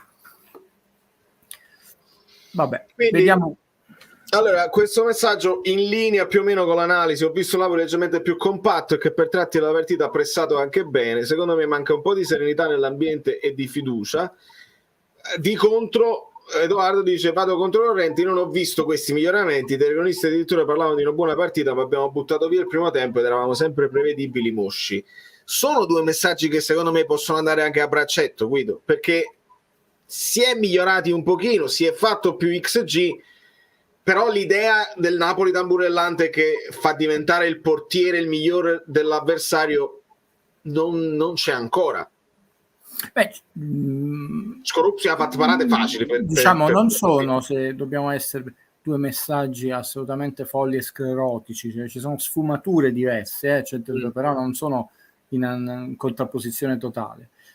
Se ci possiamo aggiungere qualcosa, effettivamente quella che è mancata, una certa continuità, un'azione veloce, probabilmente non ce l'ha nelle gambe. Noi abbiamo avuto un Napoli spesso falloso, non solo perché prendiamo tanti ammonizioni adesso, no? Pensate Kvara quante volte ha avuto un 1-2 a campo libero dettato da Zirkzee, sontuoso, ma si allungava troppo la palla, perdeva il passo, eccetera, cose che non ti aspetti da un giocatore che comunque invece ha un grande controllo di palla, però ti fanno perdere quei secondi preziosi che servono per scardinare una difesa molto attenta. Quindi Napoli comunque non è stato continuo a delle velocità elevate che gli hanno permesso di essere ancora più pericoloso rispetto a quel poco medio che è stato. Questo è vero. Sul fatto dei commenti non entriamo nel merito di colleghi, anche perché cambiano da emittente a emittente, da nazione a nazione, Vabbè, ma ci sta pure, che è, diciamo, il bello del calcio. Però dobbiamo dire che la squadra è molto nervosa, è intervenuto per la seconda volta, davvero capitano, davanti alle telecamere, e Di Lorenzo, e quando interviene dicendo le parole significa che le cose non sono buone. Cioè, come quando le coppie di Hollywood, tutto va bene, 2 mesi dopo si lasciano. C'ho troppa esperienza. Sì. Vabbè, c'è il discorso, ovviamente hai fatto bene ad introdurre l'argomento di cui stavamo parlando anche prima, di Osimhen che insomma reagisce alla sostituzione dicendo a Garcia praticamente mettimi a 2, inserisci Simeone ma lasciami in campo. Quindi qualcuno l'ha vista come mancanza di rispetto all'allenatore, non si deve permettere, qualcuno la vede come anche questa l'avevo vista, vuole vincere la partita, non che cosa cambia 4 minuti in più, che poi diventano 10 col recupero, ma non se... Io avevo notato invece, e qua ti chiedo, quando lui alza il capitano che sta a terra infortunato, la botta che aveva preso, lo alza, nel senso continuiamo l'azione, non ti rotolare. Lì secondo me è pure una questione di equilibri tra quelle che sono le leadership naturali e quelle scritte a tutti gli effetti. Beh, che Osimhen sia rimasto tremendamente controvoglia, ce l'ha detto lui, come Spalletti, apro e chiudo una parentesi, anzi no, non la apro, poi ne parliamo. Ce l'ha detto l'allenatore della sua nazionale. Questo non significa che sta giocando adesso controvoglia o male, eccetera, però si è creato un cortocircuito con la società. D'altronde un decano, che è un gran signore del giornalismo come Corbo, ha detto 11 appuntamenti non hanno firmato, non prendiamo in giro i tifosi. Se dopo 11 adesso non ci sarebbe manco il tempo, perché si gioca, non è manco il tempo di allenarti, fai definitivamento, poi fai rifinitura e già giochi, quindi come fai a avere il tempo del rinnovo? Una cosa che andava fatta in estate. Sulla sua dichiarazione, secondo me non c'è una verità, nel senso che una persona può dire vedi che carisma ha perché vuole vincere la partita, lui ritiene che comunque riusciamo a reggere con 2 punti. Altri hanno detto sì, vabbè, non lo dire, poi ve lo dite quando a partita finita. Non c'è una verità assoluta, come non c'è un solo modo di scrivere un film, no? L'importante è che si chiariscano poi l'allenatore e il giocatore, ma tutta la squadra. Lui giustamente Garcia può dire io comunque ritengo che era molto importante avere un centrocampo forte che continuasse a premere, non lo volevo indebolire, sto facendo un'ipotesi, no? Sì. E spiega la squadra di questa scelta. Così mi ha detto ma secondo me ce la facevamo, Anghissà riesce a reggerlo con Elmas. Ecco, io su queste cose, tu mi conosci Valerio, non inzuppo, non vado a mettermi, ma non perché sono un ignavo, eccetera, perché lo trovo talmente stucchevole e perché poi provenendo da un altro mondo so che non ci sono verità assolute. Chiaro, invece l'altro aspetto, sì, quello là che sottolinei tu, una fame di vittoria che tu non vuoi perdere un secondo, sei già mentalizzato come quando prende il pallone dalla porta e lo riporta subito. Beh, ma questo è uno che ancora c'ha fame, vuole arrivare in alto nel calcio ed è anche giusto che una persona provi ad arrivare al massimo delle sue potenzialità, al massimo di quella che è la piramide. Questa spero che non diventi un motivo di attrito tra lui, alcuni giocatori, l'allenatore insanabile. Chiaro, conferma ancora di più che ha in questo momento un carisma, una leadership superiore a molti compagni. Nathan non ha avuto veramente un paio di calci d'angolo, abbiamo battuto, è stata una partita talmente incolore. Il Bologna è stato secondo me molto intelligente a fare cose semplicissime. Qualcuno in un'altra condizione avrebbe detto ma passa la compagno Pusami, e a lasciare altri compagni delle giocate più difficili. Per esempio oggi sarà criticato, ma anche se è stato il giocatore che ha tentato e quindi sono riusciti più passaggi filtranti nella tre quarti offensiva del Napoli, dove è anche più difficile fare i passaggi buoni che non ti intercettano. Lui ha fatto un compitino precisissimo e secondo me è giusto, perché intanto se tu non sbagli quei appoggi, non sbagli nelle ripartenze della squadra, intanto l'azione può ripartire. Quindi ha fatto secondo me quello che doveva fare, non è stato impegnato né in velocità né in corpi a corpi particolarmente delicati, quindi il giudizio non deve essere né negativo né entusiasta né sospeso. Per ora ha dimostrato umiltà e intelligenza per una partita che doveva interpretare secondo me così. Non è che serviva il suo apporto, no, per vincere la partita, ma intanto non ha fatto stupidaggini. Ieri ne abbiamo vista una da un giocatore della Juve che ha più presenza in Serie A rispetto a lui, ma sono cose che possono capitare, tra l'altro quando devi rincorrere il risultato, qua non c'è nessuna ironia, quindi per ora bene, ma non cantiamo vittoria, perché tra l'altro staremo un mese e mezzo senza i due centrali, il che significa, ragazzi, non solo senza loro due, significa che tu non hai proprio rotazioni, cioè che Di Lorenzo già lo sappiamo che le gioca tutte, ma le giocherà per forza tutte, anche casomai qualche volta nel ruolo centrale, quindi è una brutta notizia che non abbiamo rotazione. E comunque, sì, no, non solo ricambio, proprio perché nello stesso ruolo, quando si fanno male in due nello stesso ruolo, è una concentrazione, ma questa è la regola De Laurentiis: se non vuole spendere per l'attaccante si fa male l'attaccante, non vuole spendere per il centrale si deve fare, l'ha confermato. Siamo sicuri che questo allenatore è credibile agli occhi del gruppo? Questa è una mia vecchia domanda, non ho la risposta. Valerio, ma perché praticamente la narrazione, forse il signore si è collegato da poco, è stata per tutta l'estate così, quindi ormai anche quella è unica. Il Napoli non doveva cambiare niente, Spalletti bravi, Spalletti se n'è andato, se ne voleva andare, se n'è andato l'anno prima, ha vinto uno scudetto, lo ringraziamo. Spalletti, tra l'altro, e io ve lo dissi prima del scellerato Empoli-Napoli, perché una persona mi chiese, me lo ricordo ancora, se potevamo aprire il ciclo. Ho detto attenzione, calcisticamente sì, la squadra gioca, ha molto talento, ma De Laurentiis ha ancora energia, mi sembra di sì, ma voi siete sicuri che Spalletti rimane? Io vi dissi, io secondo me vi dico che Spalletti l'anno prossimo non rinnova e se ne va, lo dico oggi e vi spiego il perché. Giuntoli vuole andare alla Juve, ma c'ha un anno di contratto, figura, è andato alla Juve. Quindi, detto, come fai a riaprire il ciclo? Chiusa questa parentesi. Però Spalletti le cose ce le diceva, così, collegando a cosa di Garcia, e dell'errore che stanno facendo i tifosi spinti da una narrazione comune. Lui sapeva quali erano i punti deboli della squadra, tutte le squadre hanno punti deboli, anche il Barcellona di Guardiola. Ecco perché ha protetto sempre di più la difesa, e anche Garcia ha parlato molto bene del talento dell'attacco. Spalletti, me lo ricordo perfettamente, almeno in 3 conferenze, pure se non gli fu richiesto, ci spiegò anche con novizie di particolari perché noi non potevamo giocare in un certo modo, anche in vantaggio di alcuni gol, perché ci esponevamo troppo facilmente al rischio di vedere evidenziati i nostri difetti. Quindi si è fatta questa narrazione. Non è bravo, non è carisma, una persona che conosce 4 lingue, ha viaggiato il mondo, comunque allenato sempre nelle Serie A delle sue nazioni, no? Subito un imbecille, che ha una sua cultura e forza.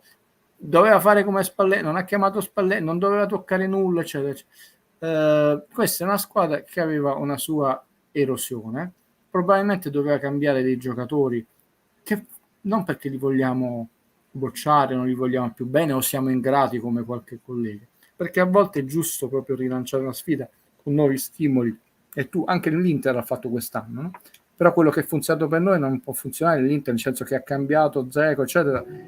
Ma infatti basta vedere a come è andata bene anche salutare dei personaggi a cui eravamo affezionati. Il cambio è stato proficuo l'anno scorso. Poi ci sono delle cose che stanno andando male, nel senso che si è infortunato Anghissà durante la preparazione estiva, ed è un giocatore fondamentale per l'equilibrio del centrocampo del Napoli, anche perché permette a Lobotka, sta crescendo Anghissà, Lobotka, io già l'avevo visto in Champions che stava crescendo, ma anche la partita, e stanno crescendo insieme. Questa coppia è tremenda, e dà la possibilità a Zelinski di ricamare con più copertura, ma oggi Anghissà era in tutto il primo tempo spesso nella posizione più avanzata di Zelinski. Non dico vicino a Osimhen, guardate le partite piuttosto di quindi la gamba la sta ritrovando, anche se quello non è il suo ruolo. sperando che non si sia sì, perché lui stava in crescita e poi arriva, è rientrato prima del previsto, perché lui non doveva rientrare la prima giornata, anche se ha fatto mezza partita, e quindi per rispondere Garcia, poi gli sta andando anche male, perché comunque Osimhen segna questo rigore. Oggi il Napoli comunque ai punti aveva strameritato di vincere la partita, pure se ancora non è brillante, eccetera. Ma anche il Milan ha vinto una partita dove il primo tiro l'ha fatto al 75esimo dopo il gol, per dire. Aveva fatto un tiro in porta. L'Inter non ha fatto una partita scintillante con l'ultima classifica, ma quando perdi 7-0 poi non ne prendi più 4-5 gol. Quindi ci sta che tu rosicchi a volte partite ma non si dice ma noi queste partite le avremmo vinte, no, bravo, l'anno scorso l'avremmo vinto. L'allenatore non è scarso, però c'ha tutti contro, tutta la stampa contro, l'opinione pubblica è un brocco, non è buono, non doveva attaccare, ha rotto il giocattolo, ovviamente l'unico che lo può difendere è quello che l'ha chiamato, ed è brutta la situazione perché meno 8, quant'è? No, meno 7 dall'Inter. Sei fuori dalla lotta a scudetto già alla quinta, ragazzi. Cioè, su questo non c'è dubbio. Pensate che se noi vincessimo tutte le partite faremmo i 50 punti dell'anno scorso e c'hai tutti gli scontri diretti da affrontare.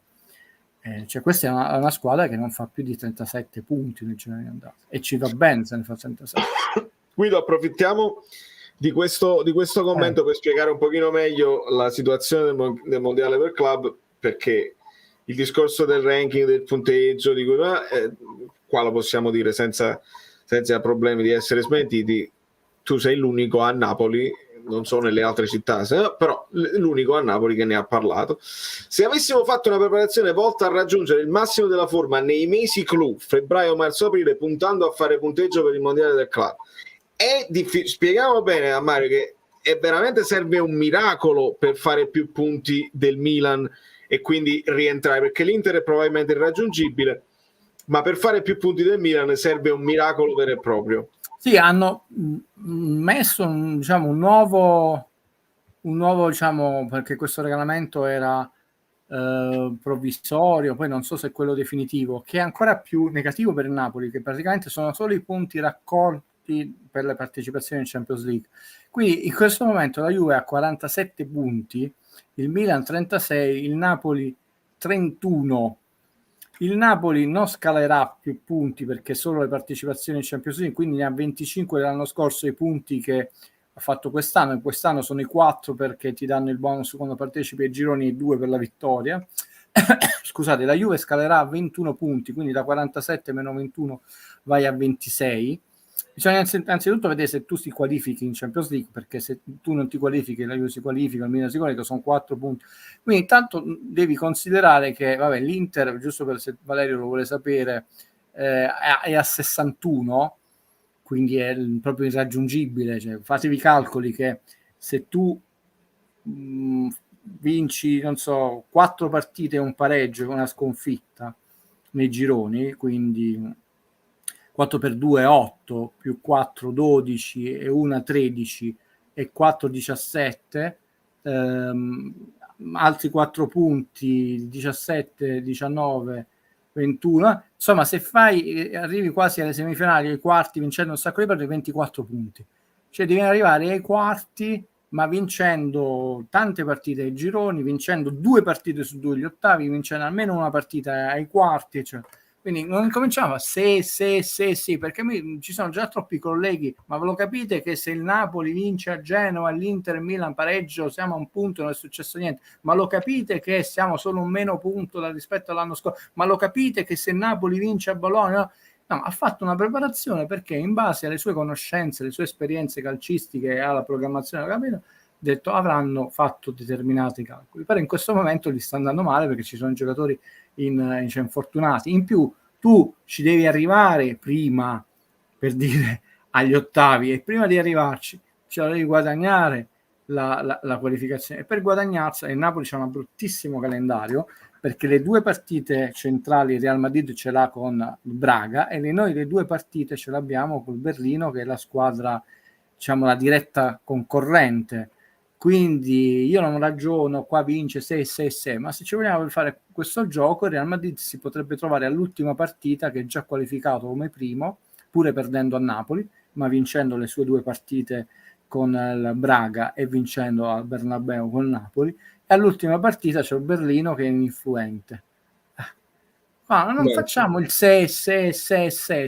Questa gente ha il suo staff tecnico di chiara e collaudata esperienza, e fanno le loro preparazioni. Vediamo come intanto sicuramente c'è stata una preparazione diversa e più pesante, perché Napoli ha iniziato più imballato rispetto all'anno scorso, e comunque abbiamo visto questo proprio nettamente le prime partite di campionato più lenti. Oggi Napoli finalmente non arrivava più terzo, quarto, quinto sulla palla, ma la recuperava prima del Bologna. Ma lì è la gamba, quando non ti va, tu non è che Garcia out, sei contro l'allenatore, non ti sta impegnando, è che sei meno brillante. Oggi bisogna vedere adesso di non perdere altri punti con Udinese e Lecce.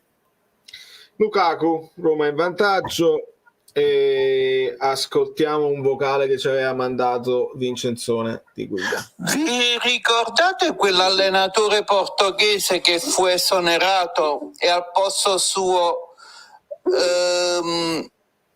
entrò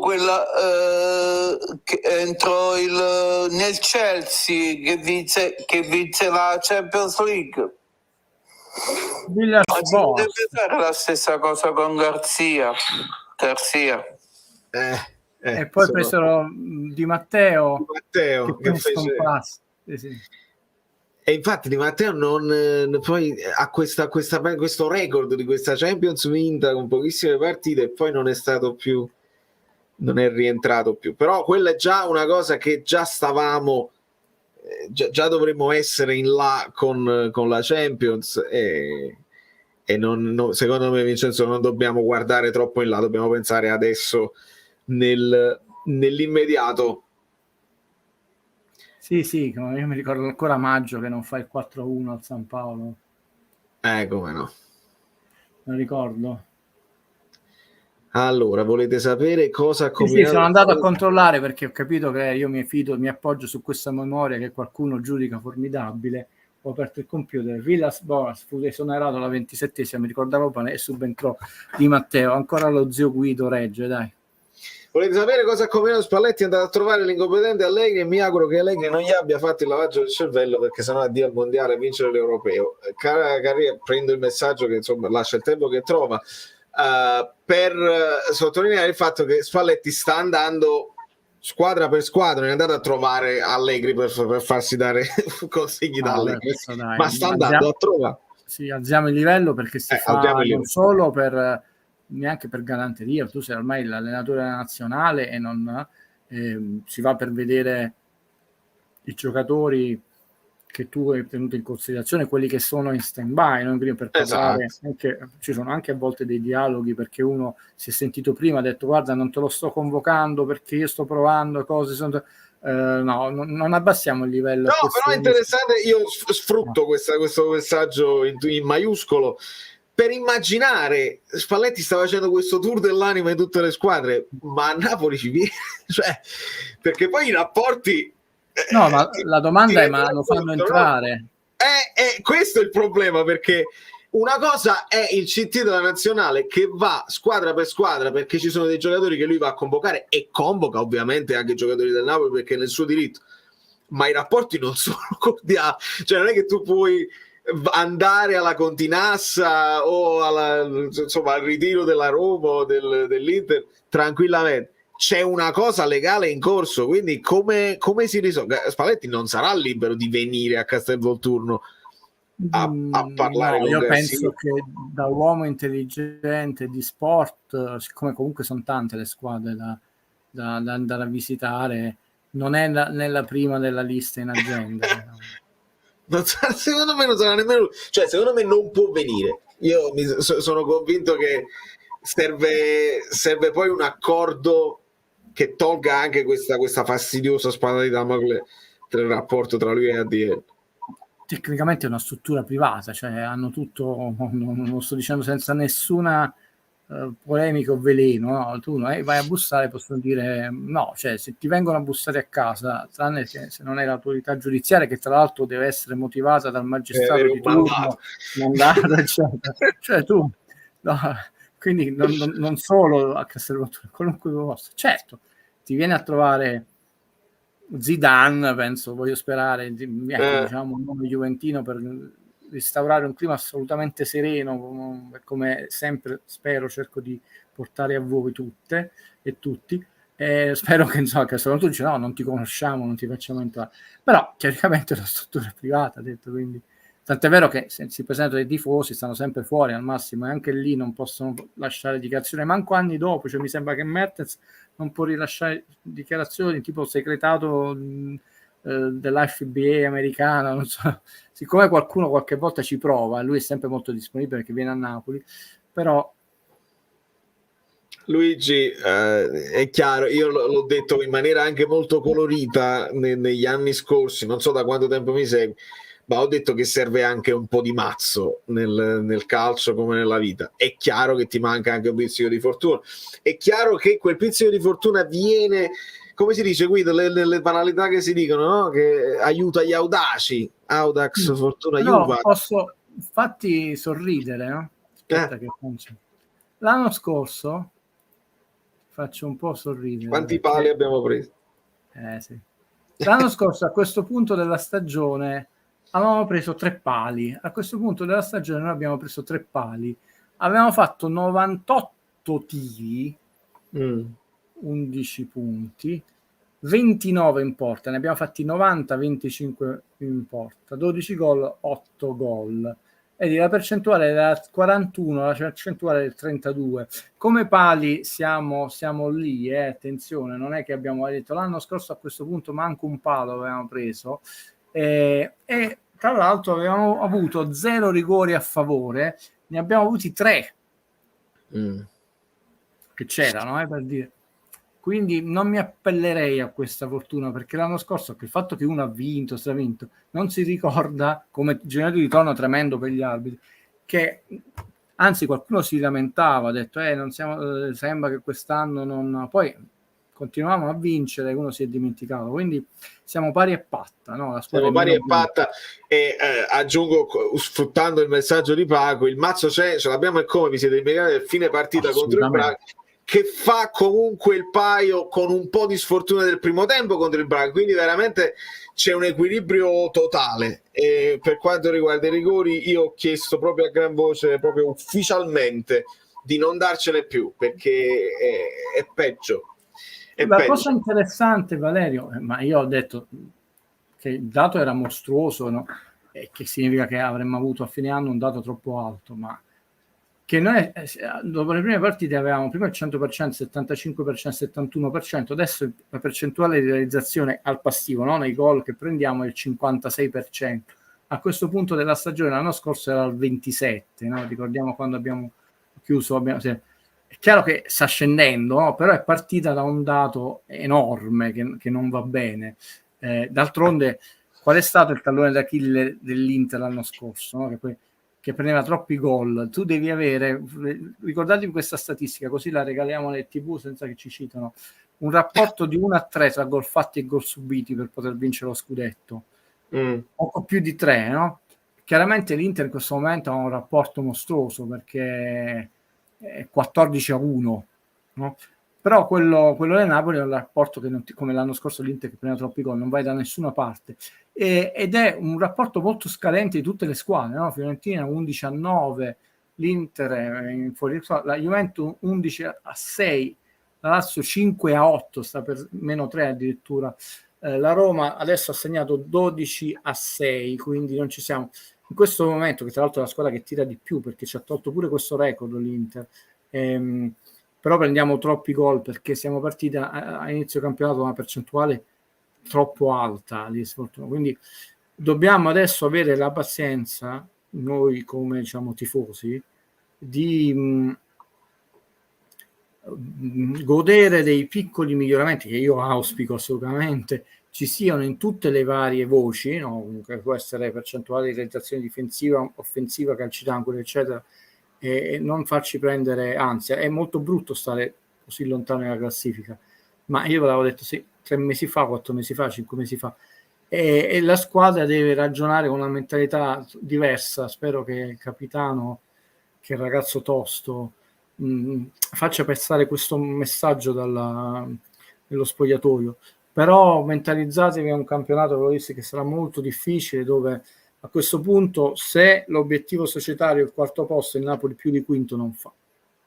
Lo dice la storia, cioè non Guido Gentili. Il Napoli si qualifica in Champions quando punta allo scudetto. È storia. So che ci scriveranno, siete pessimisti, andate a rivedere gli andamenti di tutti i campionati. Quando noi già partiamo a ribasso non ce la facciamo.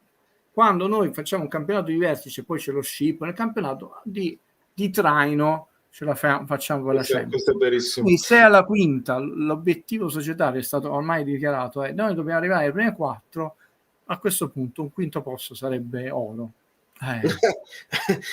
Nel frattempo ci segnalano Atletico Madrid in vantaggio sul Real 3-1, e visto il Real come sta giocando, la partita di Champions non è per niente scontata, andiamola a giocare a testa alta, e tutti quanti dicevano il famoso discorso a testa altissima, e poi perdiamo sempre.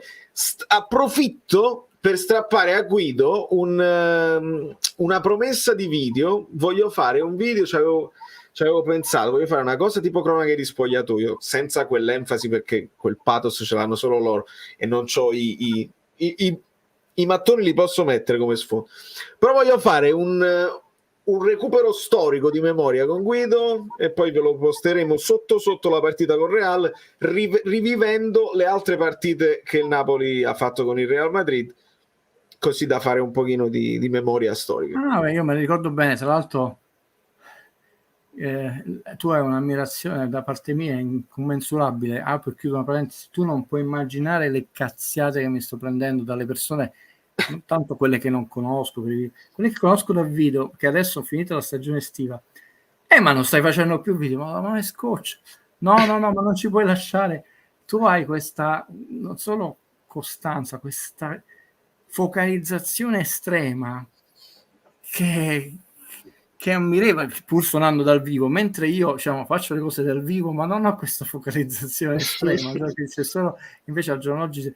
Quindi intanto sì, vabbè, se tu lo ritieni utile, insomma, il mio umile non plusvalore, almeno modesto contributo, sì, anche perché me ne ricordo perfettamente, ero molto emozionato, ricordo tutte e due le partite, sia quella che vidi in TV, sia quella che vidi allo stadio. Per esempio, vedi l'idiozia di quando fanno i confronti, no? Prima si chiamava Coppa Campioni, ma non perché è un sofismo di noi vecchi dinosauri, perché partecipava solo la squadra che vinceva il campionato, ed era già tabellone tennis, eliminazione diretta dai 16esimi. Quindi quando dicono ma Insigne è il secondo marcatore della storia del Napoli, intanto il campionato era a 30 squadre, intanto giocavi la Coppa Campioni solo se vincevi il campionato e non nelle prime 4, e intanto potevi fare anche solo 2 partite e non 6, quelle intanto sono garantite dei gironi. Quindi come fai a fare un confronto? Ma intanto, scusate la ripetizione, però l'emozione di quel 16esimo, dove ogni partita non c'è domani, è molto diversa rispetto ai gironi della Champions. Ecco perché poi determinate cose della Superlega, ma è un discorso troppo vasto, avevano proprio distraevano l'attenzione dal vero problema. Off topic anche per Guido, da stasera iniziano con Rocchi a parlare degli audio scambiati tra VAR e arbitro. Che ne pensate? Potrebbe aiutare a fare un po' di chiarezza e distendere gli animi? Si parlava bisogna capire, li scelgono loro tutti. Quali? Bravissimo. Quando mi hanno girato questa cosa, dice, dai, buono. Ho detto sì, però nell'articolo si legge scelgono quelli più interessanti, e già non ci siamo. Chi li sceglie? Chi decide quali sono più interessanti? Per esempio l'audio del fallo di Berardi su Bremer potrebbe essere interessante da ascoltare. Guarda, c'è una cosa molto bella, per quanto anche nel sistema americano a volte ci sono stati episodi di violenza negli stadi palazzetti, ma sono residuali, no? C'è stato un accoltellamento adesso prima della partita di Milan-Newcastle, sono cose sempre molto tristi, no? Per cui anche in America ogni tanto c'è qualche scazzottata, però i commissioner ci vanno giù. Io ho sempre trovato non solo molto civile, ma alla lunga educa il pubblico a non avere mai la possibilità di diventare una pentola a pensione. Il fatto che loro ti chiamino le chiamate, di nuovo scusate la ripetizione, ma così si chiamano, e poi il refer ufficiale, quello capo albero, ti dice fuori gioco e lo spiega, punto. E quello è stato chiamato, e il pubblico è messo a conoscenza a diretto. Quello sarebbe addirittura, no, oggi ci sono stati dei rumoraggiamenti, dei insulti, si sentivano, no? C'è stato una cosa molto triste, no? Per non far sentire gli ennesimi insulti, cioè prima della partita hanno tolto l'audio e uno dice ma che non funziona il televisore, però durante la partita si sentono gli insulti di episodi che erano poi con i vari replay chiarissimi che non era rigore quello di Anghissà perché va in sforbiciata, prende il pallone col piede, poi il ginocchio, poi ma era fuori gioco. Allora se lì l'arbitro dice fuori gioco di partenza, la gente non si io quindi sono già avanti per dire come sempre, però sì questa cosa è chiaro, comunque intanto un passetto, intanto contraddice quello che ci raccontò Rizzoli, cioè, quindi che non esprima, ricordiamoci, non esiste. Poi no, ma esiste solo quelli, no, come esiste solo quelli principali, come fai a saperlo prima, no? Quindi adesso noi sappiamo che viene registrata tutta e loro sceglieranno quelli più rappresentativi. È un passo in avanti, da zero a questo, intanto prendiamoci questo. Una breve considerazione sulla Premier. City sempre al top, ritornano il Liverpool e il Tottenham, Arsenal 50-50 e il Chelsea puntini. Ma cambiare proprietà in quel modo traumatico l'hanno patito. Cioè loro sono stati costretti a vedete il sistema. Sì, sì, per ora il City sta facendo il vuoto come sempre ha vinto. Ma io credo che il discorso del Chelsea sia a lungo termine come fece l'Arsenal qualche anno fa. L'Arsenal, io ricordo benissimo questa cosa perché stava andando maluccio, ma fecero delle dichiarazioni pubbliche nei confronti dei tifosi, disse portate pazienza perché stiamo facendo un discorso progettuale con dei giovani fortissimi e state tranquilli che poi si farà. E l'hanno dimostrato già l'anno scorso, cioè l'anno scorso sono arrivati alla maturità, poi sono crollati alla fine, però hanno dimostrato pure cioè quest'anno ricominciano da quella delusione spendendo 120 milioni per Rice, cioè ricordi Guido quando si diceva il Napoli deve puntare a essere come l'Arsenal, come il Bayern, come il Borussia, come l'Atletico Madrid, non sono paragonabili queste realtà. No, ma tu dimmi dove dobbiamo firmare, che domani mattina faccio la notte per andare, ma... No, è un campionato bellissimo in questo momento. Mi sembra che il Liverpool ha 16 punti, il Manchester 6, ma anche l'Arsenal sta andando bene, sì, ha pareggiato una partita di troppo. Sarà un campionato molto, molto avvincente. Ci sono squadre che stanno facendo sacrifici importanti. L'Everton che in fondo questi anni sta andando, anche perché Ancelotti lo distrusse con non è un manager che è capace di comprare i giocatori, questa è la narrazione napoletana. Sta facendo uno stadio nuovo, praticamente lo stanno costruendo dove prima c'era uno specchio dell'acqua che hanno prima desertificato, hanno costruito, diciamo, prima c'era proprio l'acqua, hanno prosciugato questo specchio d'acqua e quindi questo stadio sarà totalmente una sorta di isolotto quasi, cioè sono investimenti importanti che fanno queste squadre, è un campionato che noi non possiamo manco vedere col binocolo, non è paragonabile, però molto affascinante, per quanto anche lì ci sono delle questioni oscure, no? Come scrisse, non mi ricordo più se era il New York Times, no, forse proprio The Guardian, sì, era The Guardian, disse un giorno sarebbe bello che come per successo per il nuoto, per il calcio, questi scudetti in Italia, queste coppe, questi Premier là, abbiano l'asterisco, no, di società che ha falsificato i bilanci, società che ha potuto usufruire di capitali enormi, cioè. Però a prescindere da quello che alcune società di questi capitali, è proprio un sistema che è molto più partecipato, più radicato, è più competitivo, cioè, vedete, no, De Zerbi, che comunque ha perso la prima partita, no? Che io sono contro in campo europeo, no? Però non lo vogliono esonerare, anzi c'è una bellissima intervista che ha rilasciato De Zerbi, perché si deve fare pure lui il suo percorso. Intanto è andato a farsi la sua esperienza lì, immaginate che esperienza sta facendo, cioè, poi sarà molto difficile vederlo in Italia, o lo chiama la Juve per dire, e lui decide di tornare, oppure, ma io penso che ormai si faccia la sua esperienza e poi punterà a un Liverpool, a un Tottenham, un Arsenal, no? Come è giusto che sia. È un campionato affascinante. Guido, nel finalissimo recupero un audio che mi arriva su Instagram dell'amico Mariano e poi andiamo a salutare nel finale della partita della Roma col Torino. Buonasera Valerio, buonasera a tutte le persone che live si sono connessi nella tua live stasera.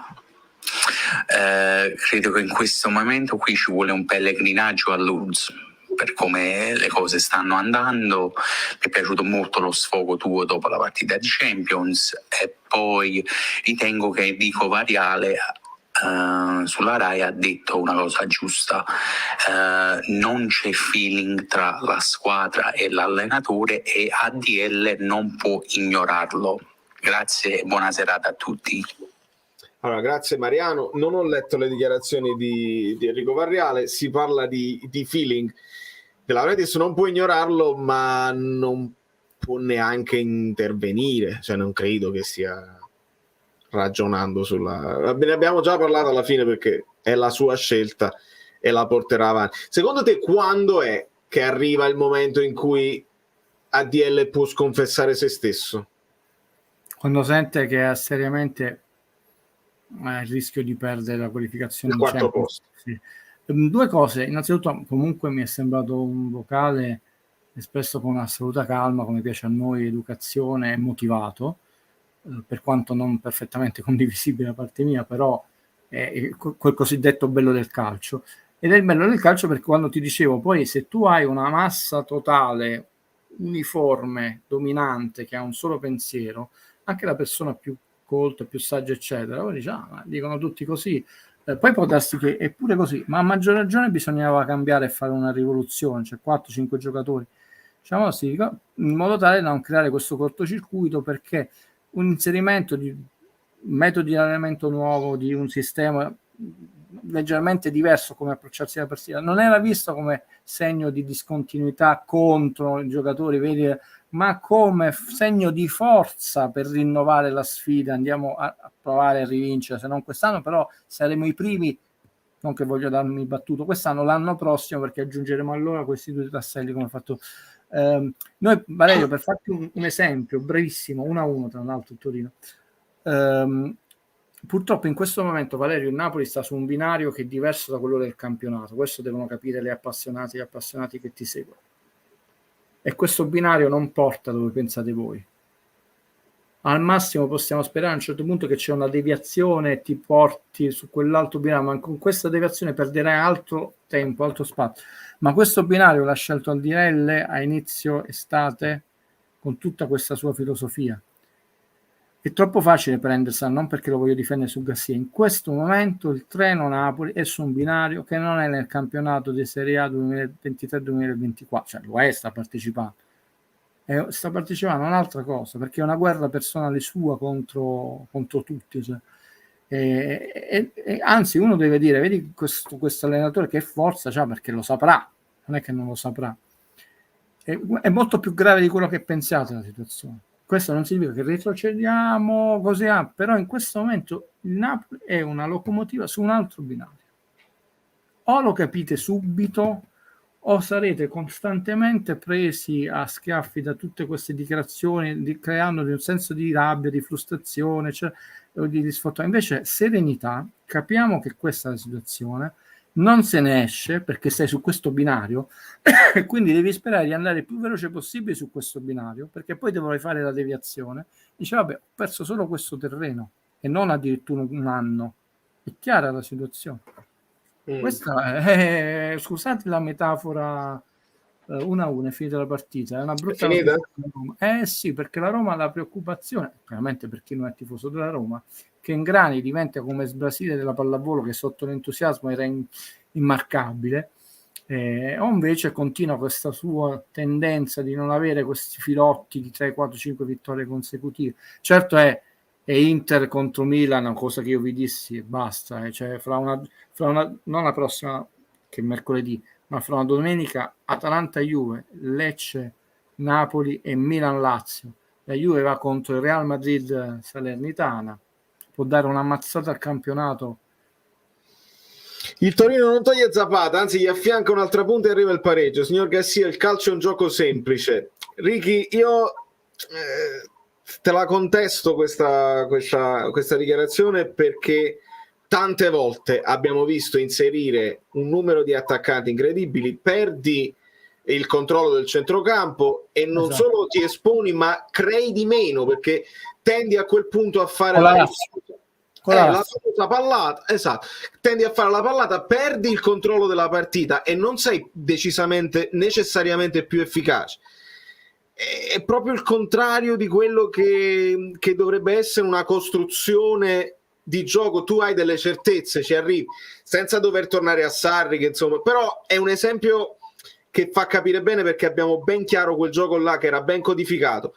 Non c'era bisogno di aggiungere un altro attaccante negli schemi già oleati, bastava accelerare, fare le cose più velocemente, essere un pochino più decisi. Aggiungere una punta a Osimhen, sebbene è chiaro che quella sostituzione grida vendetta, anche secondo me, non è detto, questo è importante che voglio comunicare, che ti porta a vincere per forza. Però qua vedi i tifosi entrano in contraddizione, Valerio, poi non so quanti secondi abbiamo, cioè tu li devi fare anche giocare qualche minuto in più i giocatori, se no 2-3 minuti non è giocare, è dire che hai la presenza, ma tu non hai proprio la possibilità di... Il netti devi ridurre all'ultimo minuto di recupero per poter vincere. Una volta può capitare, però sta capitando dopo Sassuolo. Consideriamo che ci sta andando male, attenzione col Frosinone. Il Frosinone ha preso un incrocio nei pali su punizione a manette battuto, poteva essere 2-2. Uno deve essere anche corretto nelle analisi sportive. È vero che oggi abbiamo preso un palo interno, bastavano veramente 2-3 centimetri che poi interno rimane dentro, però la differenza era tale che con la squadra maggiormente brillante in forma tu non ti puoi ridurre. In più con determinate squadre tu devi poter fare a meno di Osimhen, perché Simeone è un giocatore eccezionale, no? Come lo è, diciamo, lo sono altri, perché altrimenti giocano solo questi, tra l'altro si gioca di nuovo infrasettimanale, e quindi considerate che l'Udinese non ha giocato la partita di Coppa, il Napoli sì, e quindi poi si gioca di nuovo con Lecce, e Lecce, diciamo, non ha giocato e poi vai a giocare con Real Madrid. Quindi se vogliamo fare come Mazzarri, giocano 11 persone come Sarri che non cambiano, poi veramente arrivi spiaggiato. Tra l'altro i giocatori stanno accusando una preparazione forte, quindi uno deve anche valutare, no? Simeone lo vogliamo vedere di più? No, vabbè, allora Anghissà non deve uscire, Osimhen non deve uscire manco un minuto. Uno poteva dire forse lo poteva cambiare prima e aveva mezzo. Per me un giocatore può incidere che se almeno mezz'ora o 25 minuti più recupero, poi può capitare che tu entri 3 minuti e ci fai gol, però quante volte capita? Quante volte, esatto, assurdo. Fortuna è dei nostri. Che bella fortuna è dei nostri, e ci ha raggiunto. Tra l'altro, Guido, nel chiudere, nel salutarci e nel ringraziarti, attenzione all'Udinese che ha perso sì 0-2 con la Fiorentina, ma leggo, e ancora non ho visto, quindi approfondirò, leggo 2.16 di XG per l'Udinese, quindi vuol dire che hanno creato. Attenzione. Guido, io ti ringrazio infinitamente per la tua presenza e ci teniamo in contatto con la promessa, e poi ci sentiamo per fare lo speciale Real Madrid. Ma io mi devo mettere la maglia del Real Madrid per non necessariamente, però vediamo. No, perché io ho quella autografata da Raul. Maledetto. Era, sì. No, non mi metterei mai la maglia, ce le ho conservate. Tanto ringrazio per la presenza le amiche Bellini e gli amici Bellini. Oggi non abbiamo salutato nessuno, ricordiamo per rispetto al presidente, doppio presidente, poi presidente emerito, senatore a vita Giorgio Napolitano, che è venuto a mancare, è sempre stata una figura istituzionale, a parte che era un figlio della nostra terra. Ti ringrazio per la pazienza. Il momento è delicato, era stato ampiamente previsto, non ci rende felici, però non ci dobbiamo fare, è un mio parere, prendere dalle sabbie mobili di tutta questa narrazione, se no siamo doppiamente infelici. Questo non vi dico che è impossibile essere felici, però usciamo da queste sabbie mobili. Un parere di uno zio vecchiotto. Un abbraccio a tutti. Un abbraccione Guido, ne approfitto per salutare e ringraziare anche il buon Gabe che ci passa a trovare, che ci lascia il suo supporto, sei sempre dolcissimo. E fammi sapere se torni a trovarmi anche a New York, ma devo essere io a trovarti, a venirti a trovare in Canada. Amici Bellini, dobbiamo rimanere tifosi, dobbiamo rimanere calmi, dobbiamo rimanere... Poi questa cosa ne approfitto, Serpico, per fare questa chiosa. Spesso leggo, ma fate solo i tifosi. Ma che significa essere tifosi?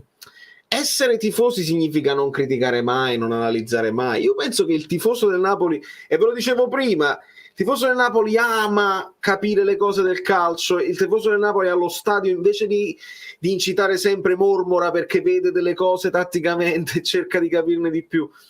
Quindi uno rimane tifoso quando va bene, quando va male, quando si contesta, quando si apprezzano le cose che si fanno in campo. È un modo di tifare. Poi ci sarà sempre il tifoso che dirà io non ne capisco niente, io devo solamente agitare la bandiera ed esultare quando il Napoli vince ed essere un po' triste quando il Napoli perde. Poi ci sono vari modi. Esserci sempre, ci siamo sempre, è chiaro, non c'è dubbio. 734 like e sono anche pochini per quanto siete straordinari. Per quelli che sono rimasti, esatto Valentino, la cosa importantissima, per quelli che sono rimasti fino alla fine si possono godere la sigla finale, che è nuova e che speriamo possa portarci fuori dalle sabbie mobili, e chissà, quelli che sanno, quelli che seguono sanno che c'è pure il segretissimo finale, un po' come ha fatto Lombardo. Ancora, vedi? Allora, ringrazio ancora, vedi, non mi fa chiudere. Gabe.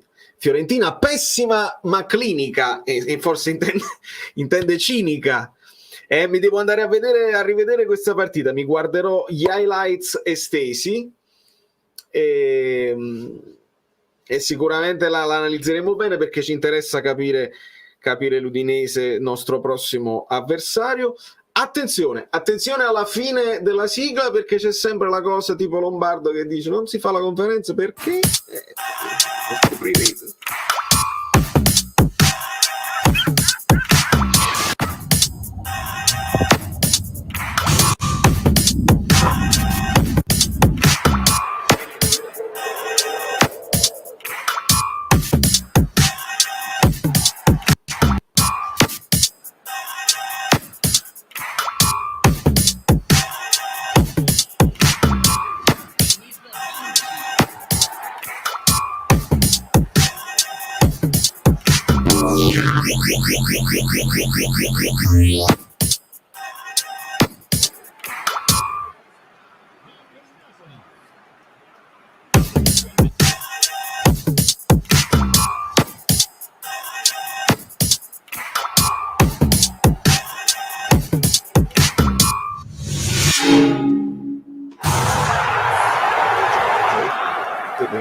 La soluzione quello poi pure Kvara li sbaglia il rigore, non è quella la soluzione. No.